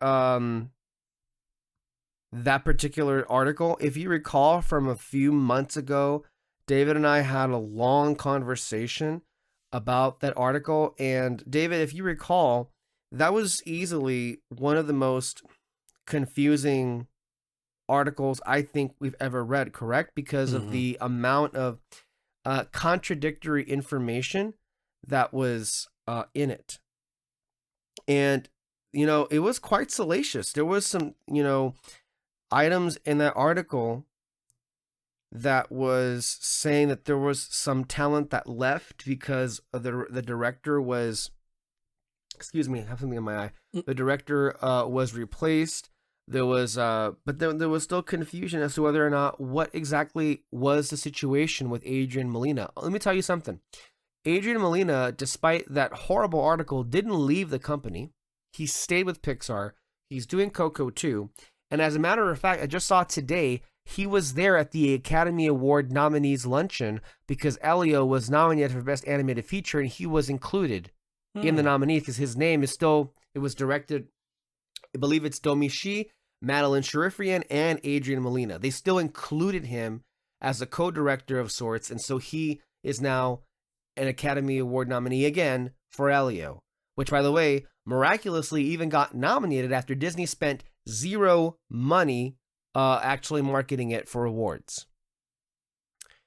So that to me does not suggest that he is upset. Or at least as upset with what was going on. And you know what? I have here Ben Stanley. Now, again, not everything he will say is going to be verifiably true because it is impossible to know what the hell happened here. In some instances, what you're going to hear are contradictions to what was previously established. So here is Ben Stanley. Queer erasure that reportedly happened in the production of Pixar's Elio was wildly blown out of proportion by the media. Elio's original script never had a queer allegory or subplot like people are saying. Here is what really happened, according to insider sources and the mouths of several people that I personally talked to who worked on the development of Elio. After serving as a co-director on Coco, Adrian Molina started developing a film to be his first solo directorial feature based off of his childhood growing up on a military base and feeling alienated, and then finding a place where he felt he belonged when he attended Cal Arts. And the film was officially announced in 2022. The original version of the film wasn't as comedic and was more emotional, sort of similar to Coco. Originally, Elio was bullied a lot more, he was much more ingoing and sensitive, and he had a huge passion for environmentalism and fashion, including a scene where he makes clothes out of things that he finds in the trash, which you sort of see remnants of in the final film with his homemade capes. But the really important thing to know here is that Elio was never explicitly written to be queer or queer-coded. Because, and this is key, he is a child, and his sexuality is not important to the story. There was an emphasis on Elio feeling a sense of otherness, which Adrian spoke on a lot during development, and so many of the executives at Pixar sort of interpreted this as being queer-coding, particularly because Elio was a lot softer and is partially based off of Adrian, who himself is openly gay. But according to the people I talked to, the queer elements that people keep claiming were in the original film were simply interpretations by people who worked at Pixar but weren't super involved in the development. But it was never in the forefront or explicit. Elio's main personality was that of a little boy. There's not a coming out scene or a queer motif like so many people claim there was. An important thing to understand, as was explained to me, is that not every single person who worked on or observed the production of Elio knew the whole story. Like many of the people who spoke to the press maybe saw a screening of it and gave feedback once, and they just interpreted LGBT themes. And for what it's worth, you can still easily interpret queer themes in the final film. I've seen many people compare Glorden's moment in the climax as a sort of coming out to his father. So like those themes are there if you look for them. I personally just saw that scene as feeding into the theme of having a better and closer understanding with your family members. But that's what good storytelling does. It presents a story that different people from different walks of life can interpret in multiple ways that is personal to them. And both interpretations are equally valid. Now, as to why the film underwent massive changes, contrary to popular belief, it was not because Disney was being explicitly homophobic or fired Adrian Molina. Multiple sources say that there was a test screening of a cut of the film in 2023 in Arizona. And while the response was mostly positive, when the participants were asked if they would pay money to see the film, not a single person raised their hand. It was also around this time that Adrian screened a cut of the film to Pixar executives, and while reports of how that went are kind of contradictory, most people say that Adrian kind of walked away from that very discouraged. So these two events are what led Pixar to make the decision to postpone the film a year in order to change the story to ensure Elio's success. Keep in mind, at this point, they had already dropped a trailer and promotional posters, and a good chunk of the animation was already done. So they brought in Domi Shi, who had just finished work directing Turning Red, to co-direct with Adrian. And it was shortly after this, sometime in 2024, that Adrian could see that the film was no longer the story that he wanted to tell, and he willingly and on his own terms stepped down from the production and then went on to work on the newly greenlit Coco 2. At that point, Madeline Sharafian, who was the head storyboard artist on Elio, was promoted to be a co-director with Domi. And a really important detail that was emphasized to me is that Adrian was entirely supportive of Domi and Maddie. He understood the film was no longer his, and he gave his full blessing on them taking over the production and making it into the best film that they could. Now, if you watch the original 2023 trailer, you'll see just how different the story originally was. And one insider in particular emphasized to me that practically everything about the film was changed. The tone, the dialogue, the character motivations, even the central message, the cut that was screened, and the final film are completely different films. But it's also key to know that this kind of story transformation happens with literally every animated film. The deleted scenes for Luca kind of show how shockingly different the original concept was. And then even going back to Monsters, Inc., the test footage shows totally different designs and personalities of the characters. Practically every production at Pixar has these somewhat contentious production issues. The only thing that makes Elio different was how far into production they were when they overhauled the story. So hundreds of employees poured years of their life into this first cut of the film that they were in love with, only to have it all undone. And then many of them were laid off shortly thereafter because of Disney's mandated downsizing. So most of the negative rumors and exposés on Elio came from these disgruntled ex-employees who were all too willing to vent their frustrations to the press. And I honestly don't even blame them. But the reason I dislike the Hollywood Reporter article that everyone points to is because they left out so much of the context that I was talking about, and that they took the little bits of information they had and twisted it into this narrative about how Disney is cruel and homophobic, which obviously is going to get more clicks, especially during Pride Month. And the article itself is kind of hilarious when you read it, because they'll be like, one person said this dramatic thing happened, but also several other people said that didn't happen. Like, they're still presenting all the information, but they're so very clearly spinning it. One example is how they just ran with with the story about how America Ferrera, who was originally the voice of Olga, supposedly left the production after Adrian stepped down because she was upset that there was no longer a Latino director. Even though tons of other sources from like a year prior said it was because when they delayed the film and had to re-record a lot of it, America Ferrera was busy with other commitments and was unable to do it for scheduling conflicts. And so they brought in Zoe Saldana to play Olga. But all of the super dramatic and incriminating parts of the article are obviously all floated to the top in the headline and the byline, and not everyone reads the whole thing. Anyway, I know this video is getting long. The point I'm trying to make is that while the production issues on Elio were emotional and unfortunate, particularly for Adrian Molina, I personally don't think that affects the quality of the final film, nor do I think it's the reason that the film flopped. Would the original version of the film been just as good? Maybe, but I can't say. I've never seen it. I still think the film that we got is fantastic, and if people watched it for what it is and not what it could have been, you would still really enjoy it. And Disney majorly dropped the ball on marketing and promoting it because they had another cash cow to milk. The narratives that the media and people on social media were spreading about Elio's production make for great headlines and sound bites, but it doesn't tell the whole story, which is why I wanted to make this video telling what I knew based off of primary sources. Also, they had no idea. They no longer have any idea what makes a good movie and what makes a bad movie, for instance. So they were completely shell-shocked when those reviews came back and they were like, oh, fuck. Hey, can we get some people at the last minute just round up some of these quotes and pray that, you know, people come out and watch this thing? Idiots. Fucking morons. Okay. You tell me, David, but this feels like the completely opposite of what that article was. Yeah. The complete, like, opposite. So if we're going to operate from a standpoint of, like, well, we have two extremes, maybe the truth is somewhere in the middle, as is most often is the case.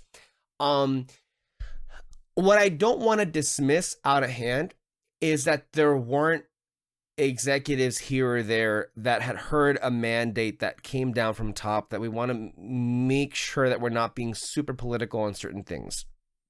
I'm sure that played a part in all of this. Here's the major contradiction that I caught.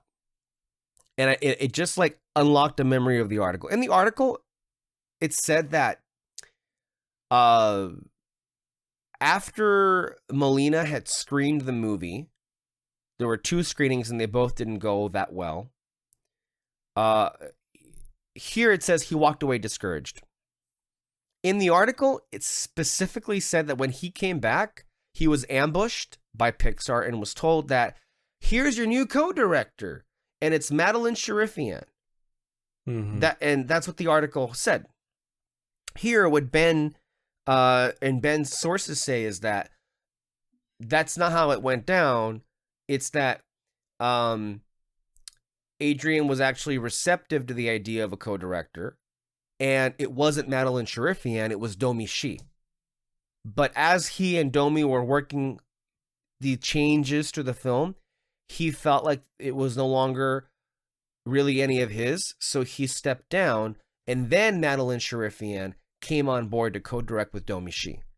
And he stepped down at the same time that Coco 2 was greenlit.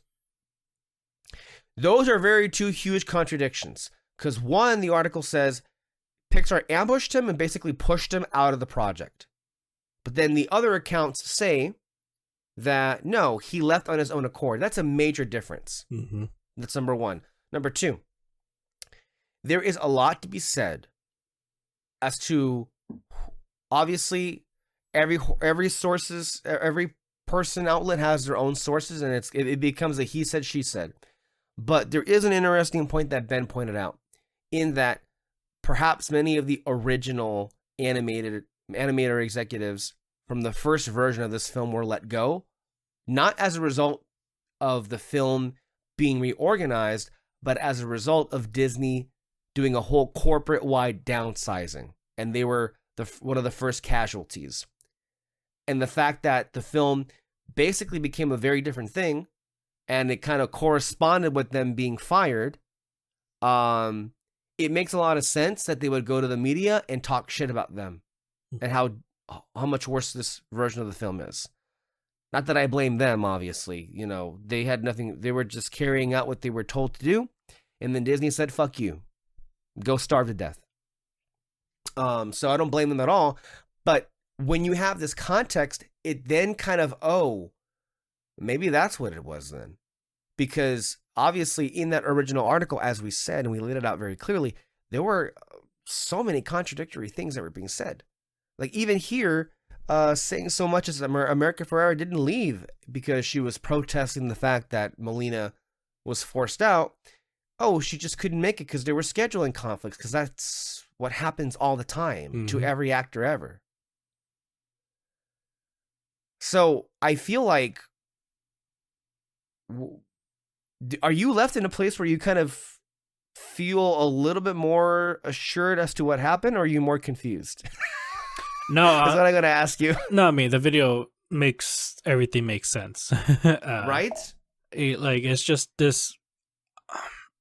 I mean, it's just a constant thing that you see in other YouTubers talking about, the state of Hollywood. It's just the telephone game is like all bullshit when it comes to that. You can never really trust what other people are saying.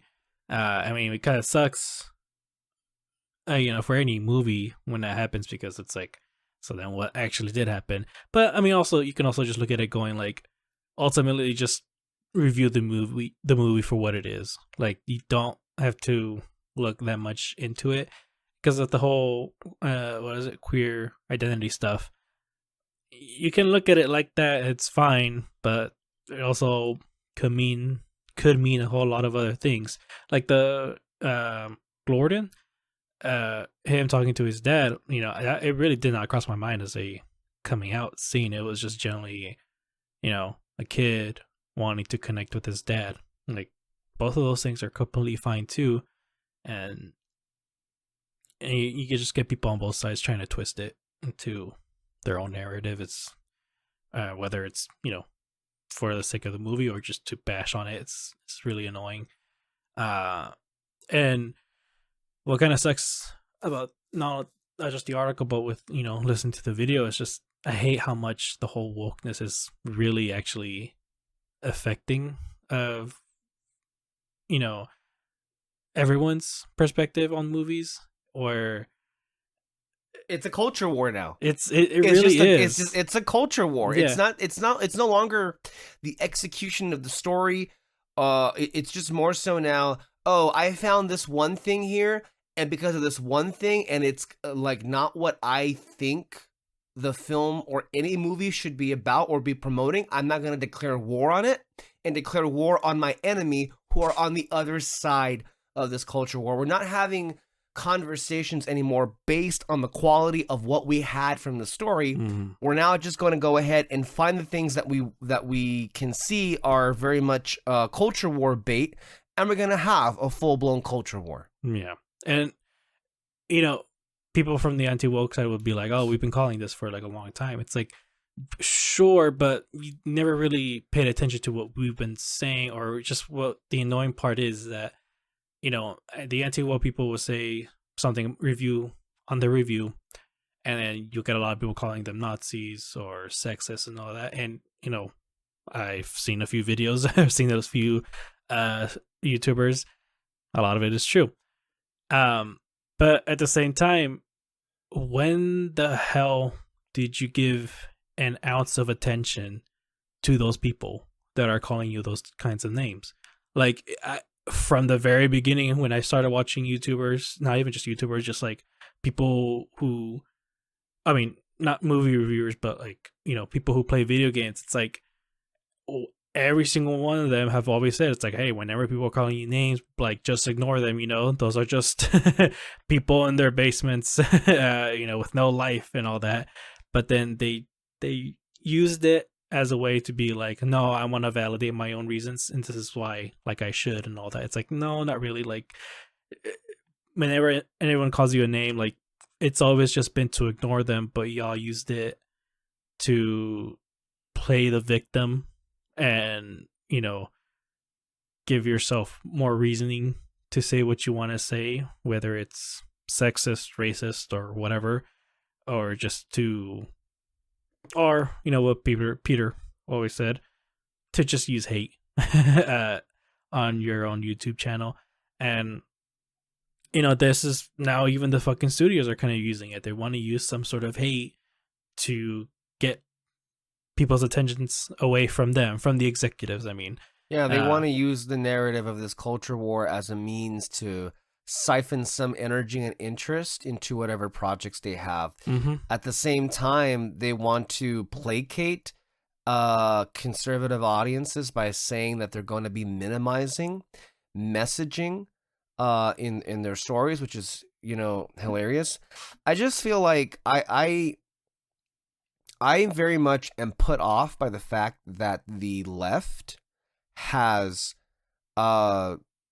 ceded ground to the right, in that now we're just going to be using woke from a standpoint of it being bad. And I hate that so much, because conservatives and MAGA and the geeks and gamers and the right wing and the alt-right, they made this up because they couldn't stand the fact. I just spoke about this earlier in the show with the whole halftime show thing with Bad Bunny.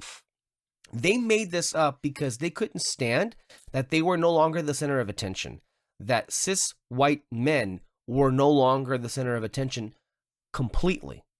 They act as if they were being completely erased when they weren't. They were just, you know, they were not, no longer was every story, no longer was every movie being made with the focus or the lens being on a cis straight white man. Now, what was happening in the last 10 to 15 years, that they were going to include people of color, people of other nationalities, of other faiths, of other, they just wanted to include more people. And these people hated the fact that they were no longer going to be the center of attention. So what did they do? They created this campaign to say, you're being woke. It's like reverse racism. How dare you discriminate against me, who am at the top of the totem pole? Why? We can't do that. These people need to stay in their place. That's where this is all predicated from. And I wish that the left wouldn't just go along with this whole thing of woke is bad. It's not bad. The people who made this whole thing a culture war, that's what's bad, David. The people keep saying that, like, you know, cis white people are, you know, being left out on all of these projects and all that. It's not that you're being left out. For the longest time, I'm sure you can find clips of people of color always saying, I had to work twice as hard in order to get attention, in order to get, you know, someone's attention. That's what you have to do now. Like, it's not that, you know, people aren't getting jobs. Hello. Like, we're still seeing a lot of white actors in this role. And I can honestly say some of them are some of the best actors, like Florence Pugh, was it Ryan Gosling? Like, you know, Ryan Gosling is not, you know, the biggest actor, but like whenever he comes out, like, you know, you're gonna have a good time, you know, like on the movie and all that. So, you know, but then also, like, yeah, like I mentioned, like Florence Pugh, like I really do think she's one of the best actresses out there. Yes, she is. And I mean, I think everyone would agree to that. So it's not like, and you see her talent in every single movie that she is in. She has major range. That is the kind of level I want to see when it comes to the actors or actresses. Like, that's the standard right there. And so if you're thinking, you know, oh, I'm being left out because I'm white, it's like, no, you're just not working as hard as everyone else. Sorry. Like, you are now just dealing with the shit that we've dealt with. You want to get recognized, you just got to keep working hard.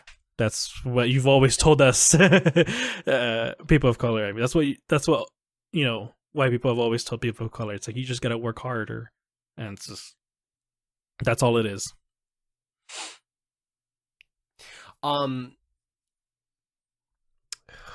man, this is talking about this every time, but it feels like and I think you hate it too. That's what you were just saying. It's like, it's so annoying that it comes back to this now, and it can't just be a conversation about like the merits of a good story or also the merits of a bad story, and or a good story that was executed badly. Like it comes back to, you know, politics. The right wing has always complained that the left makes everything political. The reverse has come true. Yeah. MAGA makes everything political. They made the Super Bowl halftime show a culture war that they lost, by the way. They lost badly, that too. Like, this whole go woke, go broke thing makes no sense when you have films that are very much, they wear the progressive politics on their sleeves. They make millions and billions of dollars. And mind you, I will also say, that the reason why there are so many people of color, or, you know, women particularly, who don't have as many career opportunities as men, is because of the world order. The policies that have been put in place, the way that the country and the government runs, which, mind you, who created those rules, those policies? Conservative politicians, conservative presidencies, conservative Congress and Supreme Courts. Your own people created this world order and continue to perpetuate it. And so now you're complaining that the other side was trying to create more opportunities for people who don't look like you?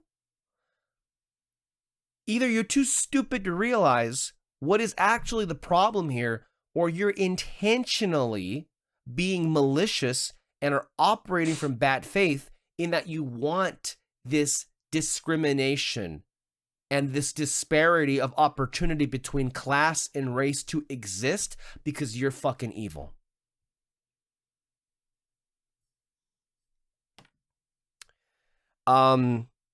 Anyway, go watch Elio. This is I know this is long-winded. I know I'm sorry, but this was totally me. I hijacked the Zootopia review because there wasn't anything to say. Yeah. Bad movie. Don't watch it. I would have been better serviced slamming my head against the wall than watching that ever again. And I used this opportunity to talk about a film that was very much wronged by so many groups of people when it did not need to be. Mm-hmm. Fuck you all. Anyway, I'm a little bit feisty today. I'm sorry. I'm just this really got into my nerve in the worst way imaginable. Zootopia 2 is the definition of a movie that you just put on to shut up a baby, and that's it. Mm. The fact that people were trying to engage with it and treat it as an actual... The fact that this came out, and immediately the week that it came out, they were like, oh, K-pop Demon Hunters, you better watch out. Zootopia 2 is coming for your Oscar. There are people who are critics who, in my humble opinion, should have their licenses revoked for the positive reviews they wrote for this film. What a fucking joke. Mm-hmm. I've seen direct-to-DVD Disney sequels that were far better than this.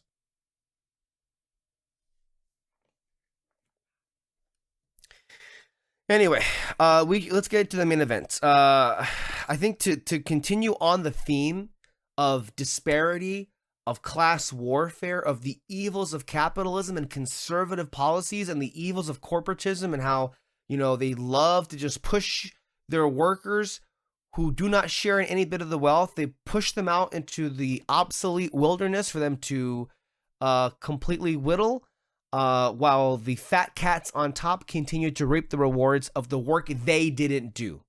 While all the while they'll use artificial intelligence to tell them what to do next.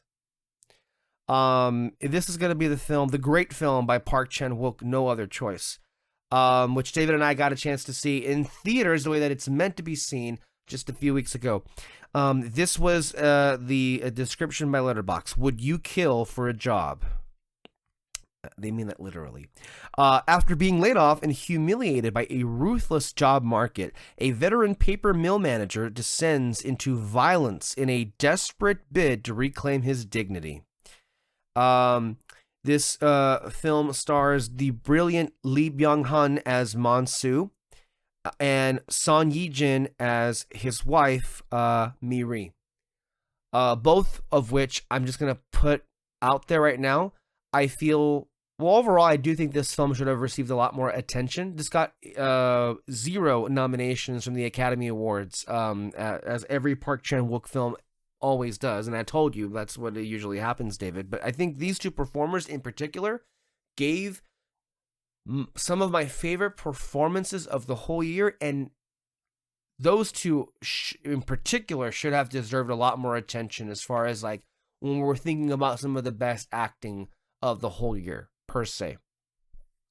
By the way, not to be outdone, Neon did something hilarious today where they basically gave a middle finger to the Academy. As I mentioned earlier, the Academy had their luncheon for all their nominees, and just like clockwork, Neon put up these billboards that were basically trolling the Academy, if not just giving them the middle finger. So they put up these billboards.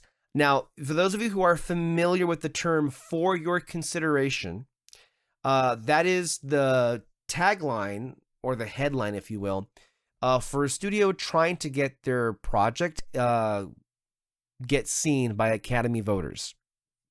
So what happened is they put up a billboard that said "for your consideration," only except the O and the R were covered up by Mansu holding up the pot, which is a key part of the movie, kind of is what begins everything. And it comes across as, well, can I just show it? F your consideration. F your consideration. A snub above the rest. Oh, shit. Can I just say, this is real. This is not fake. I am so proud of Neon for being petty. I am so proud of that whole team for saying go to hell, because they know that this had no business being left off of the list.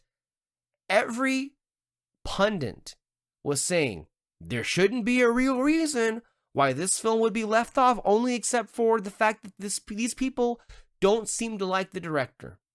They've never nominated him, and they probably won't do it, and instead they will put a film no one has seen to the same degree as No Other Choice, and that is exactly what happened. Can I just say, thank God, Neon. Thank you for being petty ass bitches and for not taking it lying down. I need more of this energy from studios to say, you know, and you know what this is going to get? It's been getting a lot of attention. F your consideration. What's it called? CC at Squid Game said, No Other Choice Media team really said, fuck the Academy. Let's go. It's exactly how I feel. There are some reactions that I will read, but let me just tell you this, David. I think that this film, I've seen it now 3 times, and each time that I see it, it's kind of grown in estimation. You know, I feel like at first glance, this is one of those things where it's like, well, it's an interesting story, and there's a lot of subtext and text to read into it. It is an interesting balancing act of a film, because there are some tonal shifts, if you will, because there are moments where it is funny. And by the way, I heard that Park Chan Wook has said in interviews that he very much had Looney Tunes on his mind, no joke, when he was directing some of these sequences. I think you can tell. Mm-hmm. And then there are moments where it just is wrenching. There are shots, not just the flashy shots, which I think are great and thematically resonant, but there are some shots where you have actors looking past each other, and it's devastating. There is this tremendous sense of achievement and a tragedy in what was lost to get to that point. And the fact that the story is all predicated on the fact that there are these fat cat corporate stooges that are looking for a way to save a buck, because guess what? They merged with another company. It's almost as if when companies merge, that's a bad thing. Mm-hmm. Because the first people that get chopped up are the working class. Because that's just the way of the world. Why would we fire a useless executive when we can fire 50 working people? Makes all the sense, right? Mm. I love this movie. Yeah. I love the fact that we saw it together and then we watched it in actual theater, because there are, believe it or not, go figure, you notice things when you watch it on the big screen versus on a laptop screen. Mm-hmm. Like there's just so much more involved. And from a variety of different standpoints, whether it be from the acting to the writing, the dialogue, the direction, the way the cameras held the shots, the soundtrack and the score, the production design as well, and the thematic resonance and just the underlying tragedy.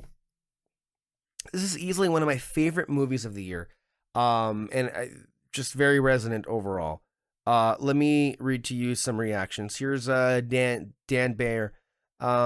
This is so close to being perfect, it's not even funny, which it very much is. Lee Byung-hun's performance is a live human Wile E. Coyote who somehow actually gets the Roadrunner is impossibly brilliant. Here is Brian. Still fantastic, and that script is so smartly written and hilarious, also visually stunning. I believe that may be. I think he might have done. That might be an initial. Yeah, no. My apologies. He says it's an excellent film by Park Chan Wook, excellently paced. It feels extremely relevant in today's job market. I think inevitably this will be compared to Parasite regarding that working people are what they're willing to do to step over each other and help themselves succeed. The pacing of this movie is great, and it's edited really well. And the transitions between some of the scenes are so damn clean. Great movie. Give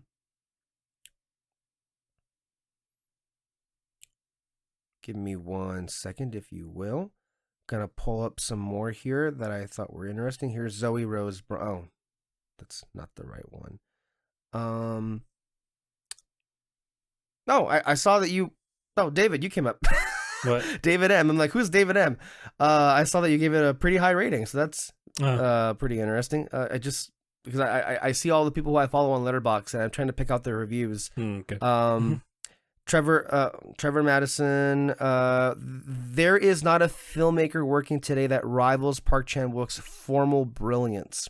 His shot construction, camera movements, scene transitions, all playfully absurd, almost daring the audience to guess his next move. Yet, there are never distracting, accompanying the absurd satirical tone of the film. A farce about the image of masculinity under capitalism and the great lengths men will go to uphold that image. Built solely around wealth and commodity possession. A man hilariously inept at killing, desperate not to get wealthy, but to maintain his place in the suburban middle class, pursuing a job that will likely be replaced by robot AI within a few months anyway.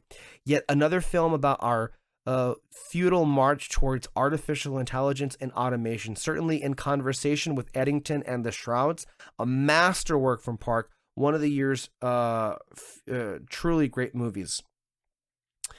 Nathaniel R.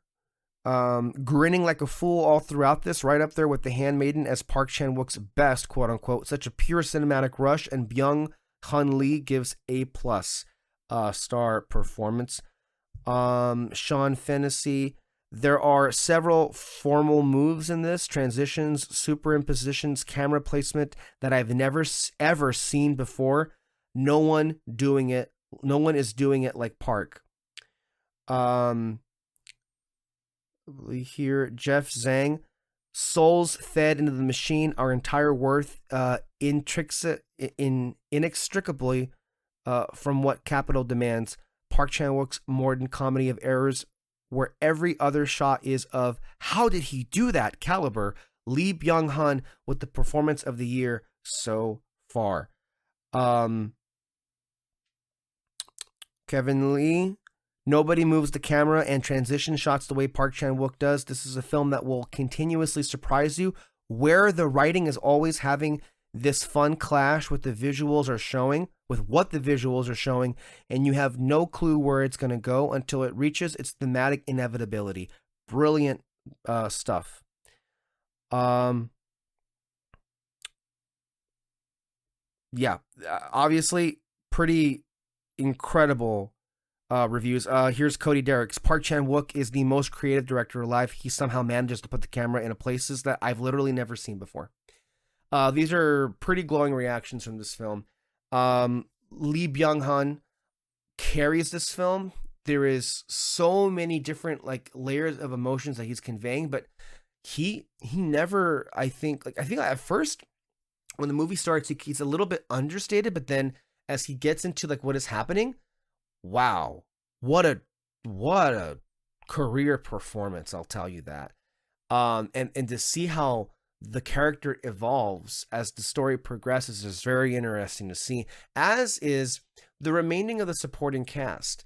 We spent a bit of time with the victims, quote unquote, the victims of the murders that happen here, which are all very interesting, as well as I think what we should not dismiss is obviously Son Ye-jin, who plays Miri, his wife, which I love how she doesn't get neglected. I love how she's just not an afterthought. You know, I love how much screen time she gets and how much of a role she plays and how much value she brings to the overall resonance of this film. Again, like with Sentimental Value, which we're going to talk about in just a few minutes, there's a lot of eye acting happening, a lot of facial acting happening that just takes your breath away. So as I said, clearly I love this movie. David, your thoughts? Well, to bring up that billboard that you talked about. The F your consideration? Yeah. A snub above the rest? I didn't read what it said, and I kind of just assumed that it was like a threat. It was them going like, you better fucking consider us, and it was just the guy like, that was my first thought. But like I said, I didn't read it, but seeing it now, it's like, okay, that's actually funnier and makes more sense. But yeah, that's really, really cool. The movie itself, yeah, I really liked it. I haven't seen too many movies of his. I think pretty sure I've only seen Old Boy. Yeah, you and I are the same way. We've only ever seen one other movie of his, but it's not the same one. So you saw Old Boy. How long ago was that one? Man, I think I might have seen it during high school. So it's been a long time. That should tell you how long ago that was. Okay, we're talking about 10 years or so in the vicinity. The last one I saw was Decision to Leave, which came out in 2022, which what I thought was quite sublime in its own way itself. That at some point that should be a film we need to talk about. But yeah, go ahead. I really liked it. Actors were great. Story was very interesting where it was going. I really liked the comedy of it. Was surprisingly funny, and basically what you mentioned, Bugs Bunny, cartoonish, absolutely hilarious. I really wished I didn't know the plot when I first saw it, only because I think I would have been way more surprised if I hadn't, and I probably would have enjoyed the movie a bit more. But yeah, and then the biggest standout was the cinematography. I love the transitions whenever it kept like fading into another scene. Just very surprising, and it almost like tricks me too. I'm always like, wait, what the fuck is going on? Like, what's going on with the screen? Like, is something happening with our theater or something? I don't know. But you know, it does get you. You just don't expect it, right? You don't expect it. I think it says a lot that so many of these reactions that I read were like, wow, I never would have guessed you could do that with the camera, or I have never seen that kind of transition before. And I love that. Yeah, I think you had expressed a small quibble in that there was one moment where it felt like it was just flashy for flashy's sake. That's fair. But on the whole, a lot of what you do see here is for a thematic purpose. And I just love that director Park here is like refuses to shoot anything very standard and drab. When we're living in an era where so many of the films that come out are shot so uninterestingly, and you have something like this, it's a whole other universe of an exploration of different things. David. No, yeah.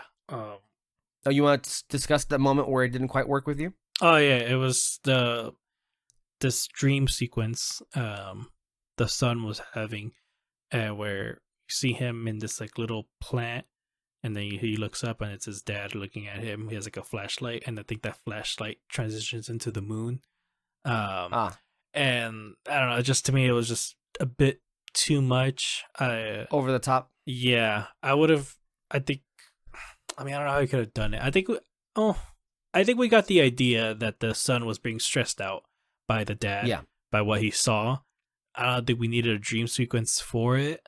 I think maybe I don't know, but you could have done something better to show like how much everything is connecting with their family. Like this whole situation is really connecting.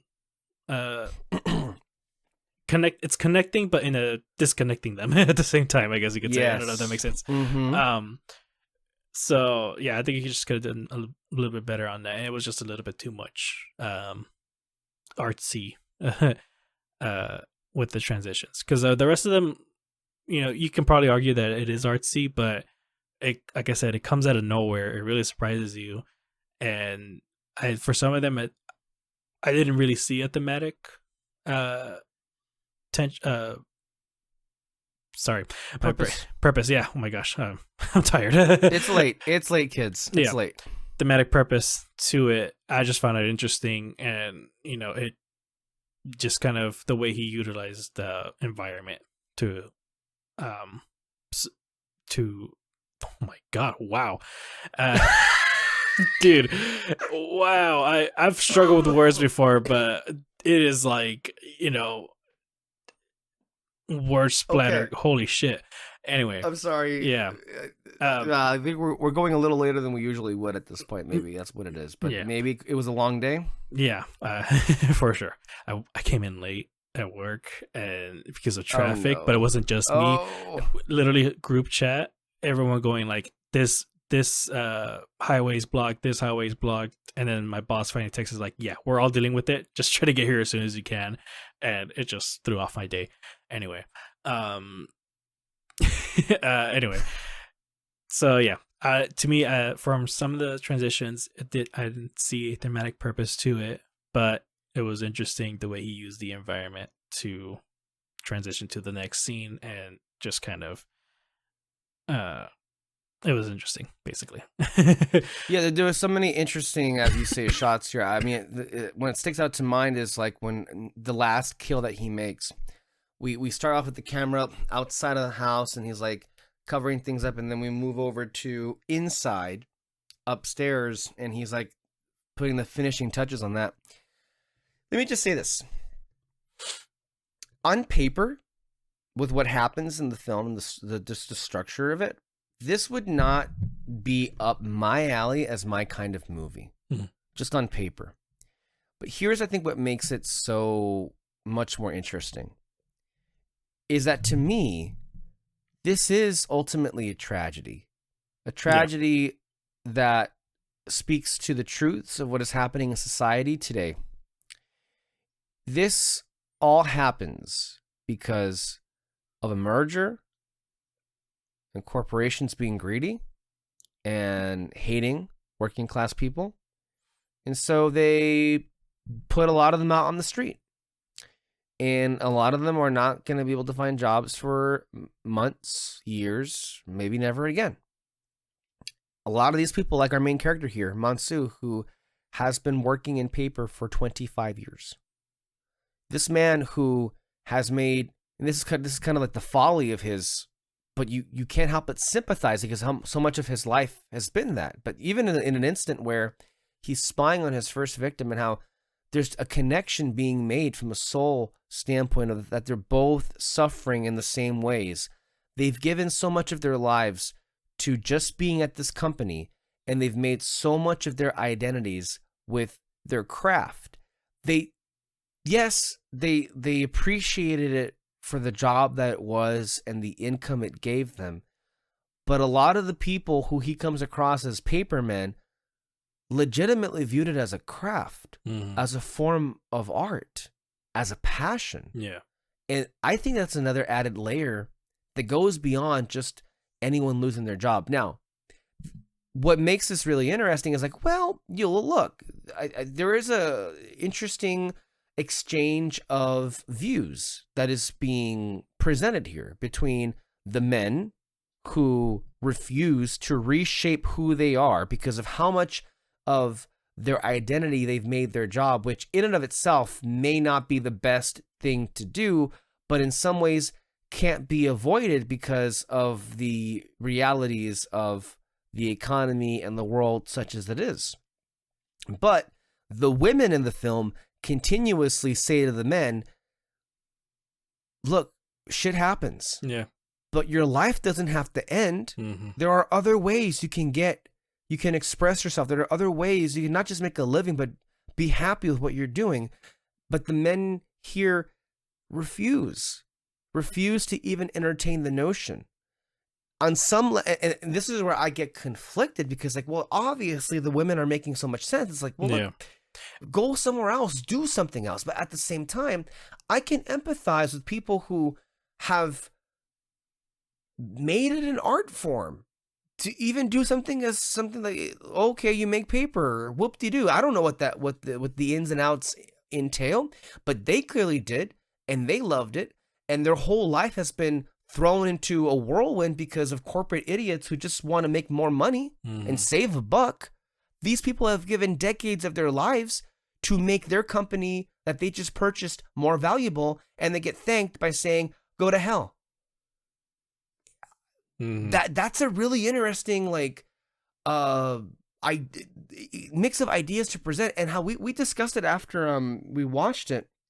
We had a really good conversation in which, what happens in the film is, he has 3 separate murders, and what you notice is he gets better. Yeah. The more that he's doing it, and in some weird way, to me, what was communicated there was like, in the absence of the craft that he had in making his paper, it manifested itself in murders. The murdering became his new craft, and that's kind of the fucked up wavelength in which the movie is operating on. Is that capitalism has, for a bit of time, provided this man with a sense of art, with a sense of craft that he could be passionate about, but it pulled the rug out from underneath them, that they've now gotten to this extreme to get back, not to aim any higher,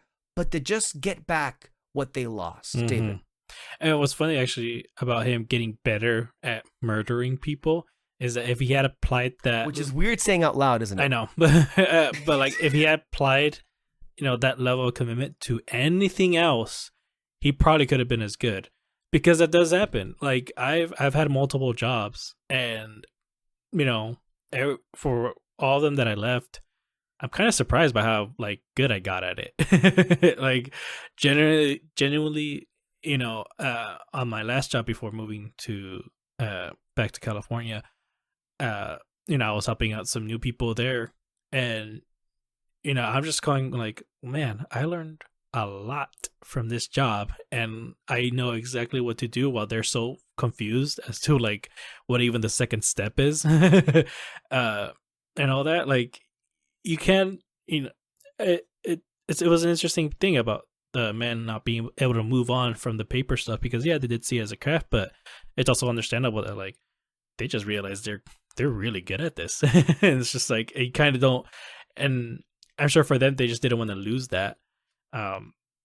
So it's an interesting thing to kind of see. But yeah, if he had also, I want to share that with you as well, because, I've always been an individual, and this is part of why, I kind of responded to a lot of what was happening in the film. I've always been someone that's taken pride in the work that they do. And I, like you, have had a variety of different jobs. I've worked in retail. I've literally worked I've worked in offices doing office work. I've been a reporter, going out and doing events and interviewing people. And all of what I do, I take pride in the work that I do, and it, to me, becomes an extension of who I am and what I stand for, no matter what the job is, even what I do now. And I so very much connected with the main character in his plight, in that so much of his life and so much of the passion and the art that he created came from the job. And to me, my viewpoint of life is that every person should be entitled to a job that makes you feel like that. And I've said this before in the past, that for the most part, most of the people in our friend group have been very fortunate that we have found jobs that were not necessarily what we thought we wanted for ourselves, but have in a weird way made it possible to not just enjoy, but actually feel passionate about the work that we produce by being there. And that is a luxury that many people do not have, in which a job is a job. And the general mood is, I hate it here, I hate it there, but I got to do this to make a living. Mm-hmm. I hate it that most people end up in places like that, because in my view, as a humanist, no one deserves that. Everyone deserves the opportunity to work first and foremost, but to actually work at a place that makes them feel fulfilled and makes them feel like their life has value and meaning. And that kind of gets thrown by the wayside when we have a social structure and a civilization that is very much operating from the standpoint of, well, fuck that. We got to make profit. We got to kill the planet. We got to make sure we take care of our rich guys because they got some people to round up and do weird and creepy and illegal shit with.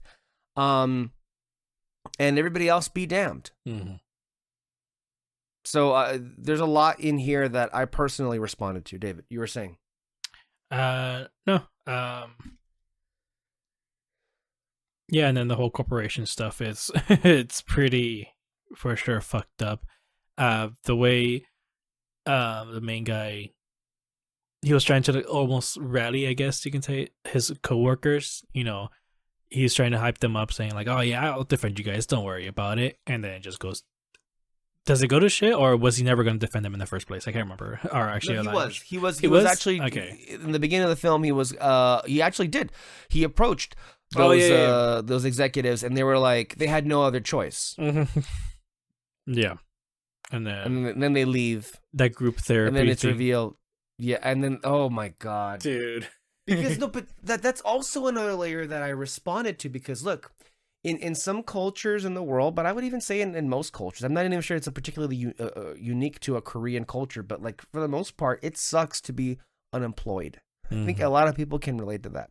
And I sure as hell can relate to that as well. Sucks to not have something to do, but it sucks so much worse that you went to school, you paid money to go there to get some kind of credential or a degree, and you can't find a fucking job. Mm-hmm. That is a pain that unfortunately everyone now has to go through. Unless you have connections, unless you are rich, at some point, people are going to have to go through that. And that shit hurts, man. Mm-hmm. That shit gets you into whole kinds of depression. I've been there. It's not pretty.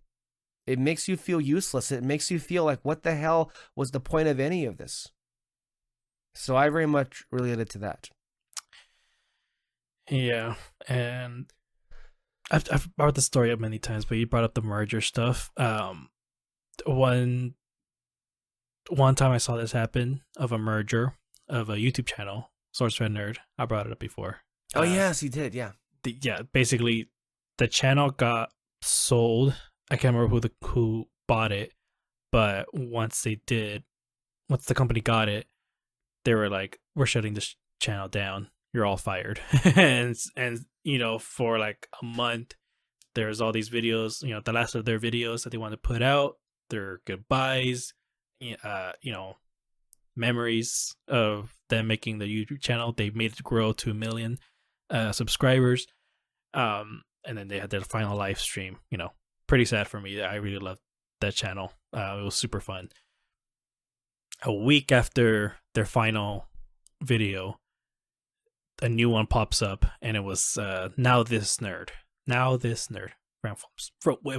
went from SourceFed Nerd to Now This Nerd, and the people who bought it just completely took over the channel. Like, they didn't make a new one. They took out the logos, put in a new video, and made it act as if they were there from the beginning or something, or, you know, nothing's changed. And the comment section fucking it blew up on that video. They were going like, how fucking dare you? So mergers suck. Companies like that absolutely suck. It's sad how obviously stupid of a move that is. Mm-hmm. And yet how this continues to happen every time there's a merger, especially when it comes to online sources like these. I'll give you another example. For the good part of 10 years, I would watch Gold Derby. Gold Derby actually employed some pretty interesting personalities who knew their shit about awards stats and spoke to actual voters and gave some worldwide commentary on the state of the race and also context for history. The owner sold it to somebody else, and wouldn't you know it, the whole thing completely changed. They changed the format, they fired everybody, they brought in new people, and of course they get flamed on the chat like what the fuck? You are not the people who I came here to sign on for. Yeah. So now what I do, what I'm happy that I saw is like all the people that I used to listen to, basically, okay, well, I guess we'll make our own podcast. Yeah. That's what I listen to now. I'm not. Yeah, same. People don't value these corporations. This corporate mentality does not value humanity. It does not value the relationship that you build over with whatever streamers you're watching. You're going to choose them because you actually chose them. You're not going to choose the people who are being shoved down your throat. Mm-hmm. And this is still happening with like other YouTubers, not just when Sorcerer Nerd was a thing, but with other YouTubers now. Well, Collider was a big deal too. Yeah. Remember, Collider Movie Talk was a big deal too. Yeah, but for all of them, they all brought up the same thing where they'll, get a chance to see a movie early or get some product early, and they actually review it honestly. And if it's bad, they'll say it's bad. And for a while, these studios or companies would like talk to them, be like, what the fuck? Why would you just talk bad about our product or movie or show? And it's like, I gotta be honest here. Like, I can't just do what you want me to do or like, talk nice about it just because you did something nice or something.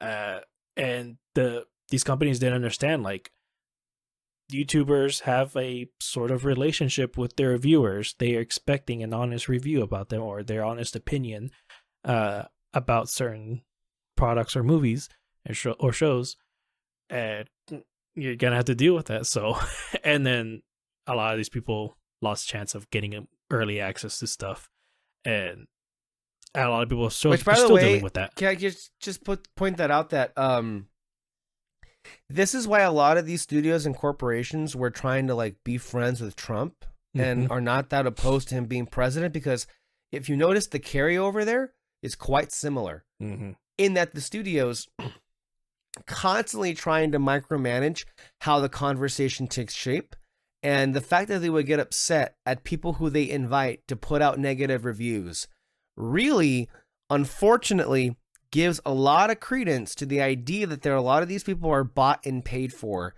to, or just the idea that because they're invited to this big fancy splashy like premiere, that it influences how they write about a movie in their review, which is, in my view, pretty evident.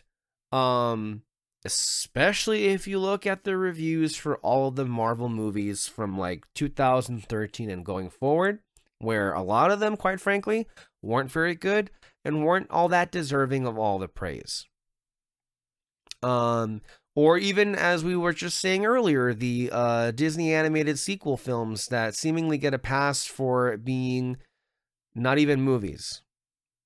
And yet there we are. But the carryover is that, what you were saying, that the studios are lashing out at them for like being honest. It's the same thing as what MAGA and this administration does to anybody who's like throwing facts at them. It's like, hey, you did this awful shit, and you're like, how dare you point that out? And how dare you think that this is something we have to discuss?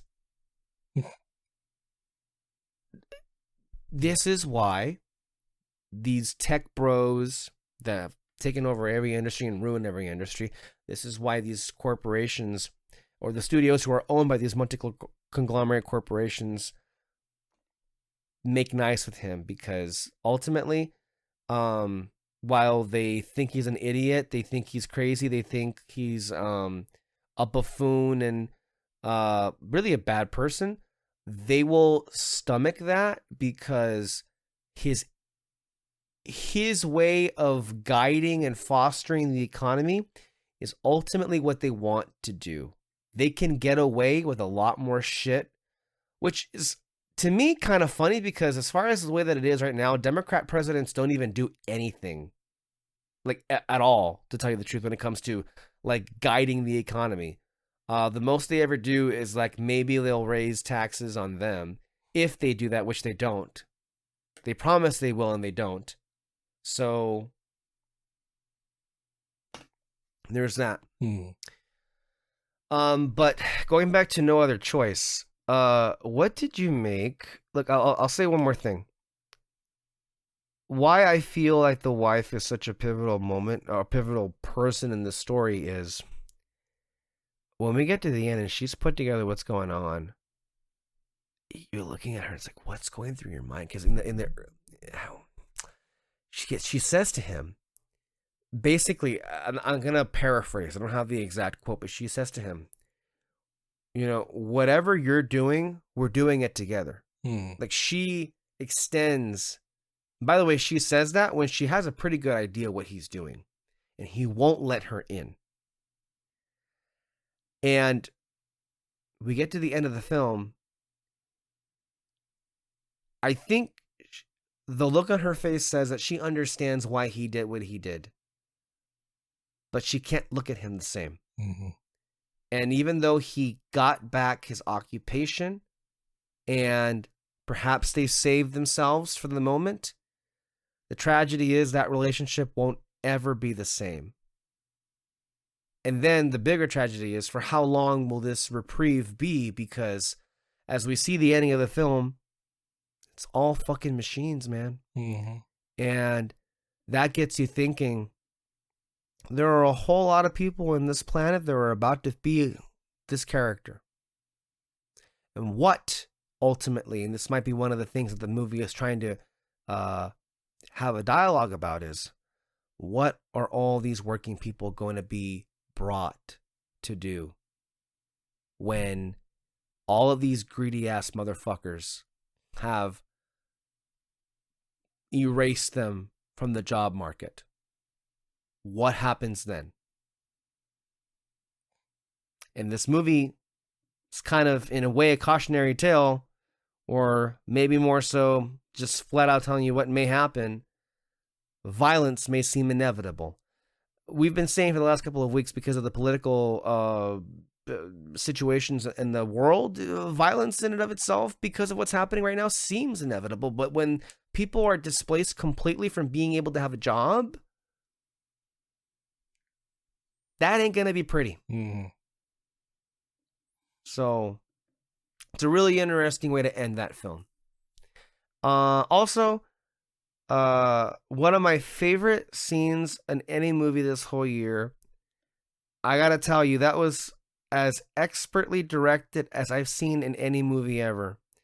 When Mansu goes up to his first victim, and he turns up the music with the gun, the way the camera's moving, and the revelations, and the kind of the sitcom quality, like, misunderstandings that are happening in that sequence with the music and the song, the perfect song blaring over it. That might be in many ways the scene of the year. I was like on another level while watching that sequence.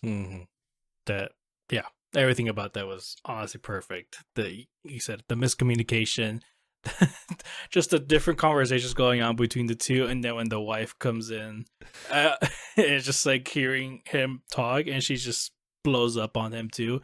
And then at some point, you just kind of like, are they working together or not? The husband and wife, I mean, like, are they gonna work together or not? And then the way it ends, it's pretty fucking insane. Not just like at the end of the scene, but like at the end of the movie, how things kind of work out with her, like, absolutely insane. Oh my gosh. Yeah, and there's just some moments of comedy here that, like, one of my favorite moments was, so there are these two detectives that come and question Mansu, and then they get to a point when they bring up a gun, and then I think at that moment the wife just kind of is like, "Oh shit," and then she just stands up to cover the gun behind it. That's good. That is, yeah. So, guys, that is no other choice. After consideration, as they say, go and watch this movie. I for sure will be acquiring it when it comes on. I'm hoping that Criterion does a release. I think they announced that they were going to do releases for It Was Just an Accident, The Secret Agent, and Sentimental Value, which great. I love that, but we need to get the ball rolling on this movie too. To me, this is the perfect days of this year where it is the international contender that is just not getting the attention it deserves, as the other international contenders, I will say. Speaking of, there's another one that we're going to be talking about just now that is international contender, but also I think in its own right, a tremendous movie. Directed by Joaquim Trier, Sentimental Value. Sisters Nora and Agnes reunite with their estranged father, the charismatic Gustav, a once-renowned director who offers stage actress Nora a role in what he hopes will be his comeback film. When Nora turns it down, she soon discovers that he has given her part to an eager young Hollywood star. Starring Renata Reinsve, Stellan Skarsgård, Inga Itzbader Lelius, and Elle Fanning. To Sentimental Value.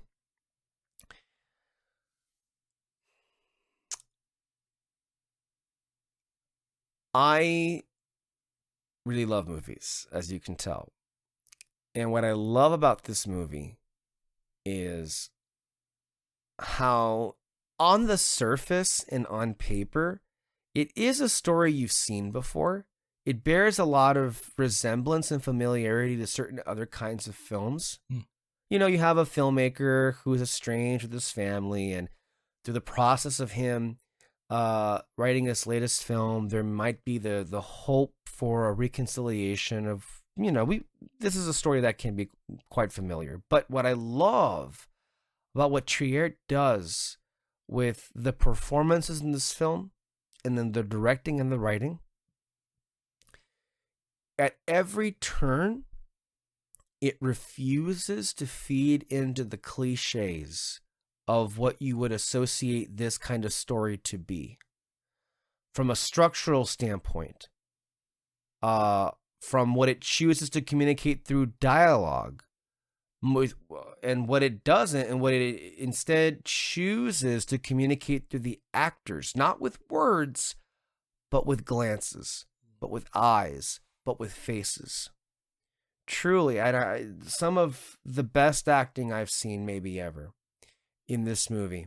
And also, as far as from a directing standpoint is concerned as well, there are some wonders in here, different other executions of directing as well. Even as far as like presentation, there are moments, the editing, we get flashbacks. Well, maybe that might be a bit of an exaggeration to call them flashbacks. We get a lot of context for the history of this house and the history of this family that add a lot more, of an interesting information being added in here. To me, when I first watched this movie, I felt it to be quite understated, but in a very professional way. In the subsequent times that I have seen this movie, I find it to be as devastating as it is soul nourishing as well.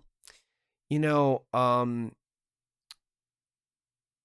is a moment, shall we say, of some kind of reconciliation, but it doesn't come in the form that you expect, and it doesn't land in the way that you expect. It actually lands in a far more profound place.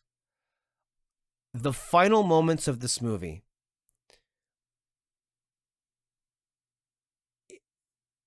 there is so much being communicated, and not a character says a damn word. Everything you need to know about how the film reaches a sort of resolution is communicated through Renata and Stellan's faces. And to me, that alone makes this one of the movies of the year. To say nothing of its wonderful extended cast. I mean, there's a reason why 4 cast members of this movie were nominated for an Academy Award for acting. That says a lot. But it also is a very personal film as well.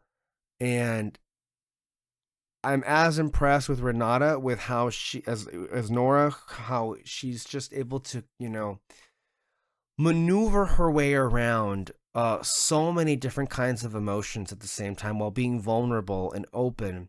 As I am impressed with Stellan, who, is charm, but also vulnerable in places too. I've always loved Stellan Skarsgård, and I'm pulling for him personally for him to get his career award for this movie because in many ways, this is the best of what this actor can be and what this actor can do. Here's some reactions. Zoe Rose Bryant says, this is a quote from the movie, "I wish I could make films like you do." Rachel Kemp to Gustav Borg. Also me to Joaquim Trier. Also want to praise just Elle Fanning's inclusion in this movie hits more the more you watch it, because in some ways his interactions with her are far more what you would think a conventional father and daughter would be like than the actual father and daughter relationship in the movie. And that's all kinds of fucked up. Here is Ethan Simi. Sentimental Value interrogates this side of parenthood I've never really seen interrogate before. Gustav is desperately reaching to try to atone for the sins of the past, whether his own in his lack of presence for his daughters or that of his mother's, ultimately inflicting him with so much more trauma. It became his operating status through the entirety of his life, and at every attempt he is blocked, nearly. This chess match between Gustav and Nora, with both Renata Reinsva and Stellan Skarsgård's displaying a tactile back and forth of gears turning, eyes revealing, and facial expressions faintly leaking, is sensational. I can't get over how the payoff of the final sequence. I'm left pondering mostly about Gustav's POV, being the dad of the 2 daughters, or me being the dad of 2 daughters that I am. What lengths do we go to in order to right our wrongs? What lengths should we go to? How much do we reveal to our children about what we know at risk of faltering trust in the relationship? The final act and the way to culminate Gustav and Nora's realities and memories of both their own parents and themselves is powerful, to say the least. Yeah. Mm-hmm. I definitely feel that. Here's Dan Bayer. Watching this with my great aunt who refuses to read subtitles and thus only understood the English dialogue was quite the experience. But watching it across the room from my sister and sharing looks at certain moments because we know made it better. Never mind that everyone else thought it was too slow because there were so many scenes where they didn't say anything, except my brother-in-law, who comes from a family that doesn't communicate well and thus understood this all deep in his bones. Damn.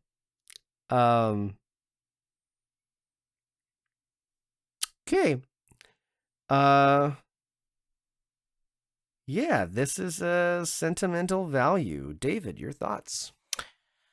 I really liked it. I was trying to remember most of the movie because I've been watching a lot of other stuff. But it's been like 2 weeks, right? Yeah, almost 2 weeks. But I mean, in that time, I binge watched a whole TV show, 5 seasons, and yeah, a lot.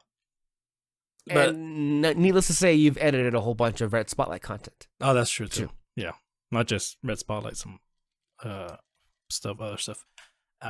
But you mentioned in the beginning how the story could seem familiar with the whole father. What'd you say exactly? It was like him trying to be an artist, filmmaker, and then the whole father-daughter, a father-daughter reconciliation, and the father, having a project, or I guess being an artist, if you will, and that being the reason why he was estranged, but then also trying to use that as the reason for why they can reconcile. Yeah. What was so funny is I was really thinking about it, like, what do you mean? Like, this is completely different from what I've seen before. But then once you start explaining, I'm like, oh, okay, I see what you mean. But part of the reason why I thought it was different is because there are some major differences in what you usually see in tropes. Like with Elle Fanning's character, she isn't really like some snob who thinks she perfected her craft or something like that. No, she actually asks questions, thinking about what exactly do you want from me in this scene? What does this mean? What is this character thinking in this moment? Like, she's actually, she is someone who is still trying to perfect her craft in a sense. And the standout moment, what I loved is when she decides to leave the movie. He was Skarsgård's character was like, "Thank you so much for coming up to me and telling me, you could have just let your manager handle things afterwards." And my first thought was a clip I saw of Martin Scorsese talking about how, when he first started out, he would actually like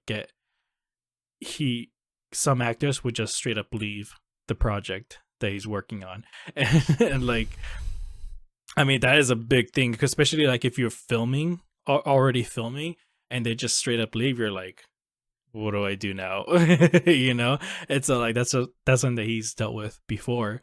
And so the fact that in this scene it's like he's talking to someone who's like straight up going up to him saying like, I can't be a part of this movie because I'm just not the right fit for it. That's huge, I think, for him, and maybe even the director, the person who actually directed this movie themselves. And so I found that kind of interesting. And then, the other part too is I liked Skarsgård's character struggle with trying to be as artistic as he can with this movie, but then realizing his limitations. Like when he talks to his cinematographer friend, yes, and he's just kind of like, oh, this guy isn't up for the job because what was it, like an injury, or he just can't walk great. On some level I felt, I feel that's what the industry can be like, although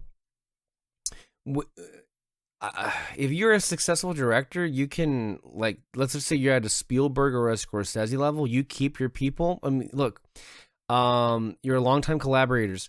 So with Spielberg, I don't know if Michael Karn is going to be back to edit, because he's like 93, 94 right now, but Michael Karn has edited mostly all of Spielberg's movies, like at least the whole second half. And he co-edited The Fabelmans, because obviously his age, but he's still very much like, he came out of retirement. Like supposedly that West Side Story was the last one, but then he was like, well, I guess I'll do one more with you, Steven.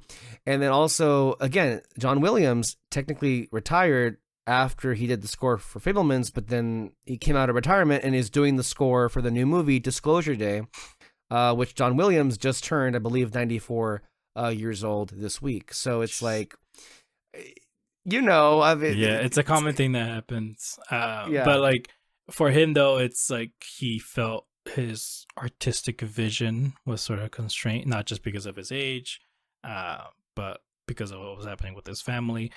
And all that, but he found a middle ground. It was no longer... says it, right?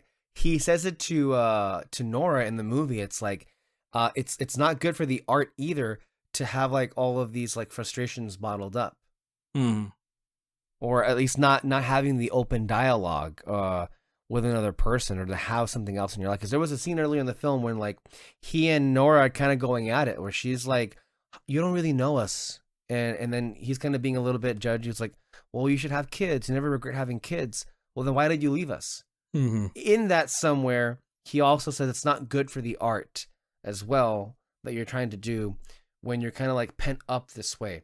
And then after that, she kind of has a little bit of a crash where she's like, you know, kind of like a hermit. Like she's not going to her shows anymore. She's kind of like stopped living life as a result of that. So anyway, back to what you were saying. But yeah, he found like a middle ground to it all by the end of it. And I think that's a kind of like an interesting way to show his growth, I guess you can say, throughout the movie. And I really like that. I think he might have been my favorite character in the movie. No, for sure. And I appreciated the through line for that. And what I loved so much about the ending was that he brought his friend back. Because clearly, you know, Elle Fanning was part of, well, it was the central issue for why that iteration of the film was not working, but there were other things involved as well. Like he felt like it kind of was getting away from him with like what was happening. And then of course he had his friend, his producer is like saying, look, don't tell me that you're going to keep up with the times. Fuck the times. This theme was present in your entire filmography in bits and pieces there, but you've never confronted it like this. And then to have it through at the end where the cinematographer does come back and he is shooting the film, that feels right. Also, speaking of Spielberg, that whole scene with Gustav and the producer about like how you've never confronted it like this, even though you've been speaking to this theme throughout your whole career. Fabelmans.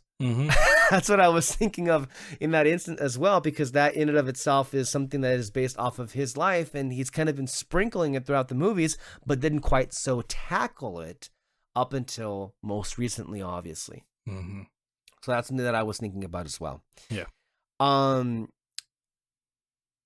I really do appreciate the supporting performances here. On repeat viewing, I really, really like gelled with like the purpose that Elle Fanning fills in here. And it's really complicated and also fucked up for her too, because like, you know, she tries to do an accent, doesn't feel right. The English doesn't feel right. There's even a point where like Gustav tells her to dye her hair like Nora.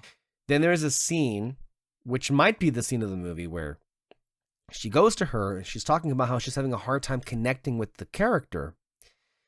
And she's describing her about like, I can't tell if the pain and the sadness that she feels is part of is the whole thing or part of something even deeper. And then you have Nora look off to the side and she realizes that Elle Fanning is talking about somebody that sounds just like her. That might be one of the first inklings that Nora gets, that he really did write this about her. Because there are moments in which Elle Fanning, there are two times where like, you know, she probes Gustav, can you tell me more about your mother? And then he says, it's not about her. And in my mind, I'm like, well, it kind of sounds like it is. Like your mother committed suicide. You're kind of reenacting certain things. It seems obvious that's what it's about. And he's self-aware enough to know what it is and what it's not. So that was something that I thought was kind of strange until the movie kind of shows you it's not. That whole suicide thing was in regards to Nora. And it's very late in the film where it reveals that Nora had an attempt on her life. And more shocking is that Gustav knew about it, but no one told her. Yeah. No one told him about it. And that somehow, for the fact that these two individuals are so estranged, he knew that. Which is, but as the sisters say themselves, just no one would have ever expected it. And obviously Nora is like touched, but also a little bit frustrated. It's like, how could he know that? He was never here. How could he know something so deeply personal about me? And speaking of the sisters, their bond is so beautiful and genuine here. I want to shout out Ilsa, who plays Agnes herself, which is an interesting character here because she kind of is a little bit of a mediator.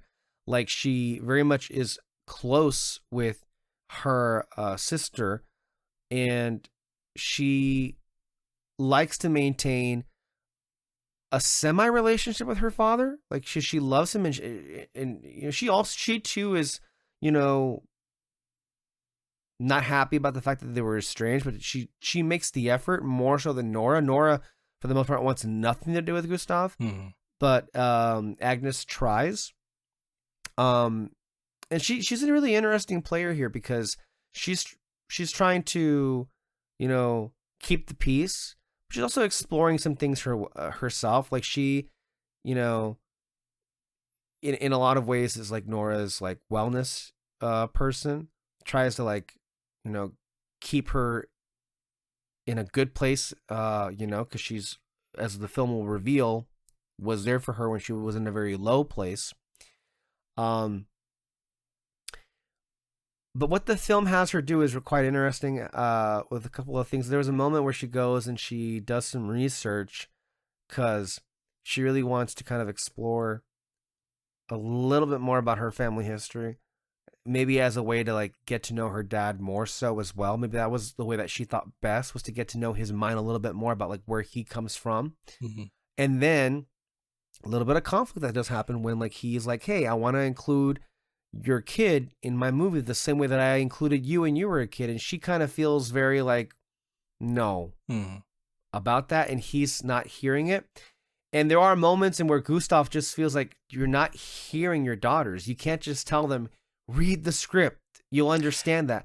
The funny thing is, though, he kind of was right. Yeah, that's in the end, because that's so interesting. And thinking back on the movie, it's like I really thought in the beginning, it's like, oh man, he's just being this, you know, douchey artist. Like he's not like he's not hearing them. Yeah, he's just so focused on his craft that he's not paying attention to his daughter. Like that's really what I thought. But like, no, genuinely, if they had just read the script from the beginning, they would see like they would understand him more. But in doing so, they would understand that he knows them too. It's just that's actually a really interesting part of it. And yeah. No, for sure. The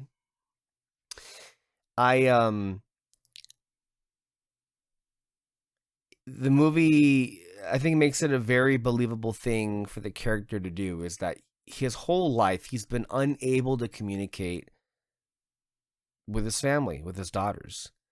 The only way he would ever be able to communicate with them would be through this.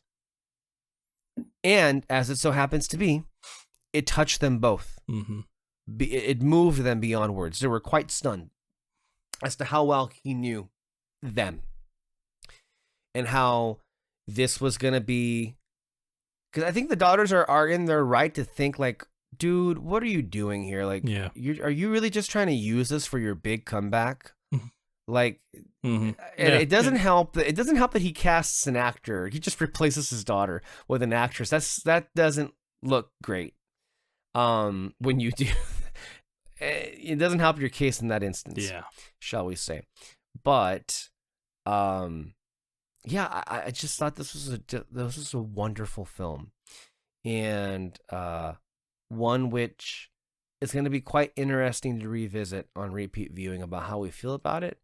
But it definitely moved me. It reminded me that, I guess if there was one thing that I took away from it that I felt was very resonant, was the idea that, and this is what we've been talking about the entire podcast, whether it be with, you know, Bad Bunny's performance or with No Other Choice, like there are artistic expression and the art comes through, and it means something for not just the people who make the art, but for those of us who consume it. And it also, like with Fabelmans, like with Saving Mr. Banks, these are other examples in which the creatives themselves are able to kind of work through what they're feeling through their art. And I thought it was quite beautiful. I think it was one of my favorite endings of the year, one of my favorite movies so far this year. I loved the cinematography. I loved the just the deliberate pacing of it as well. Yeah.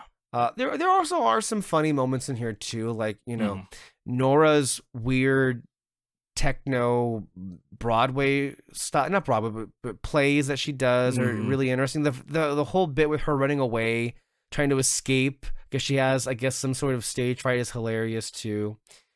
The fact that Gustav was fucking with Elle Fanning about the stool, the chair, and it's like, it was from IKEA the whole time.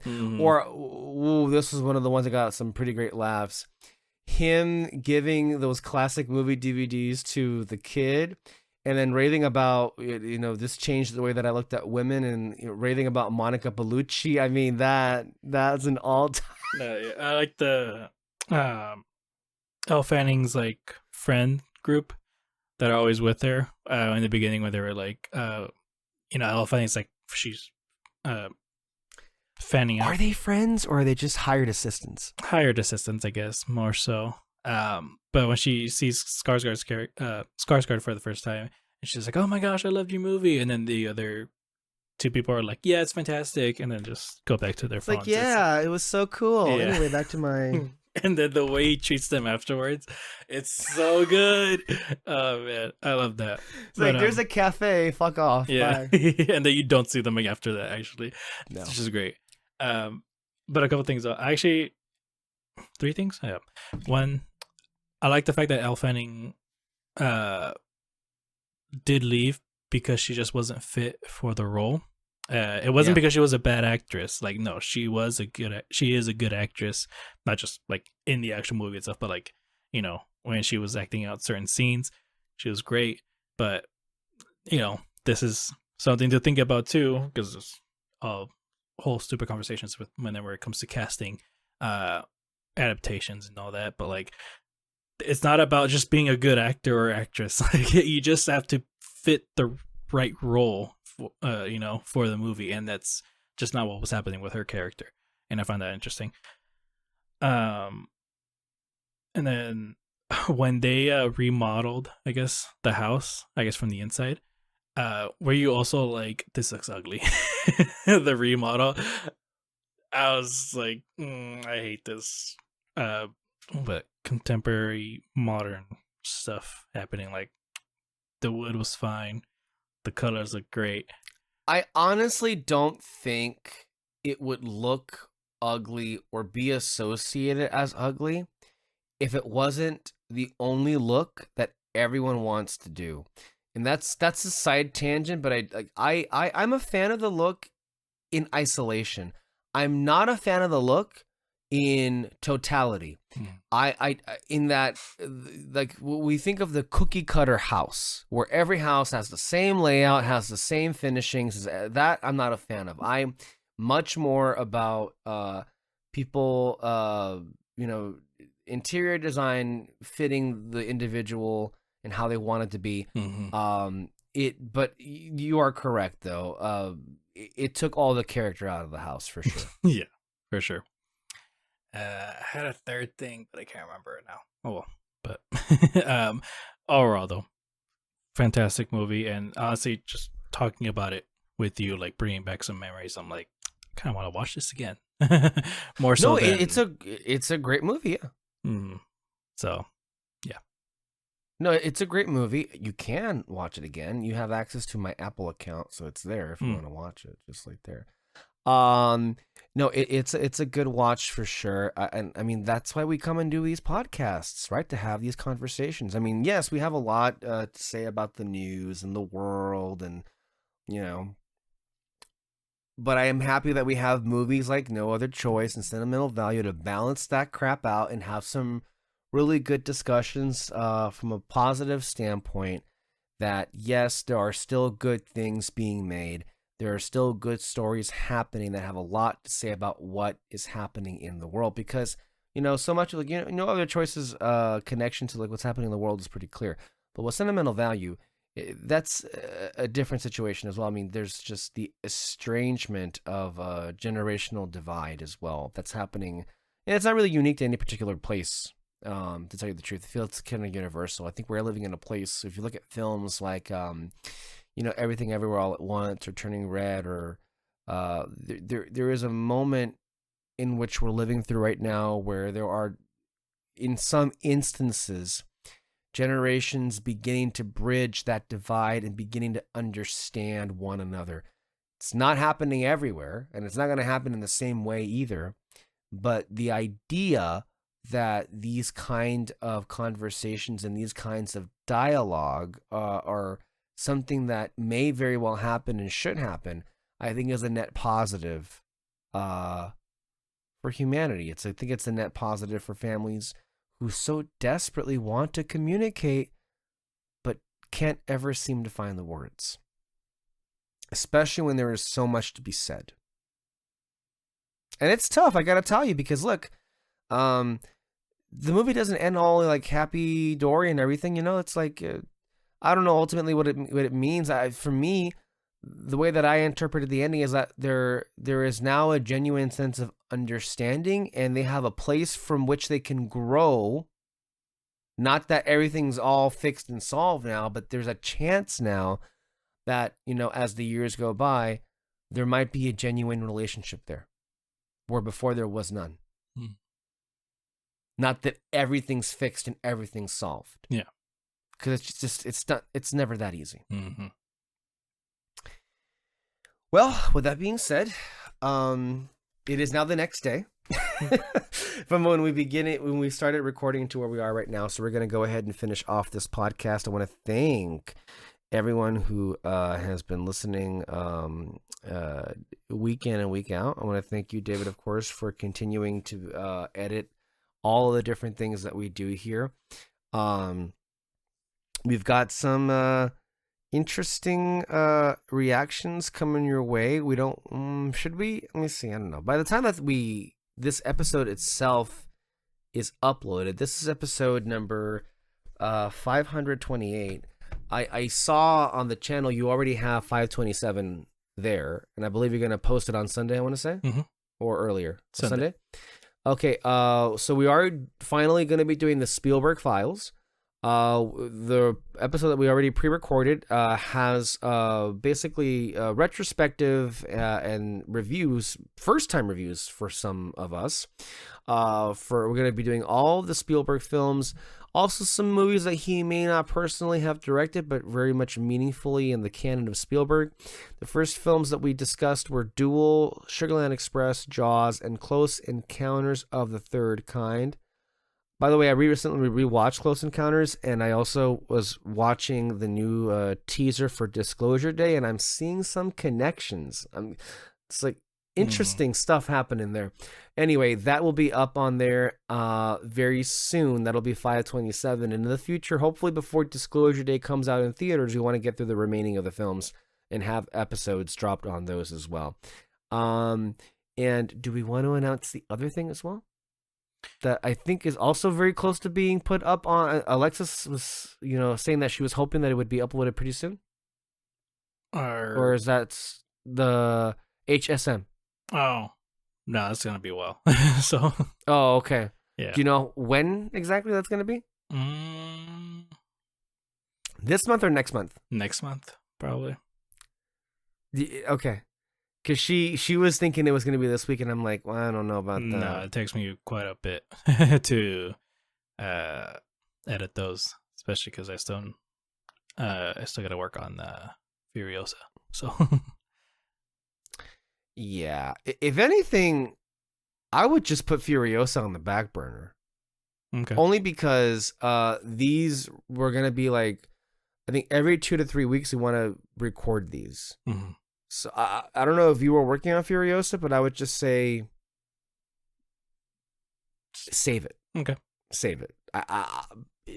My personal preference, and it may clash with yours, but my personal preference would be to get these out as soon as possible. Okay. And if we have to put Furiosa on the shelf, it's been on the shelf already. Yeah. What's another month or two going to do? Or 3 or 4? Yeah. That's where I'm my place. I would encourage you to talk with Alexis about that, and I think she might feel the same way about that as well. Okay. I just think that's what I would think, especially because we're going to be this week recording another one of these. So I won't say what it is just now for the audience. I'll keep you in suspense, but it's something that we wanted to do, and we're doing it. Anyway, once again, thank you for joining us. Stay under our spotlight for more content. I know at some point I still need to get Peter back on here. We want to review Send Help. We want to review Mighty Supreme. We got Withering Heights coming out pretty soon. We want to get to these, but Peter's very much busy. And then at the same time, we do want to get to our top 10 of not last year, but the year before, which we still cannot quite do. And I will say, I know you have a lot of things to fill out on your plate and on your calendar, my friend, but look, we still got time for you to watch Challengers before we do our top 10 of 2024 or so. And that's, something I would recommend anyone to do. I think The Challengers is an amazing movie. Anywho, I'm tired. Yeah. We'll catch you guys next time. Bye-bye. Bye.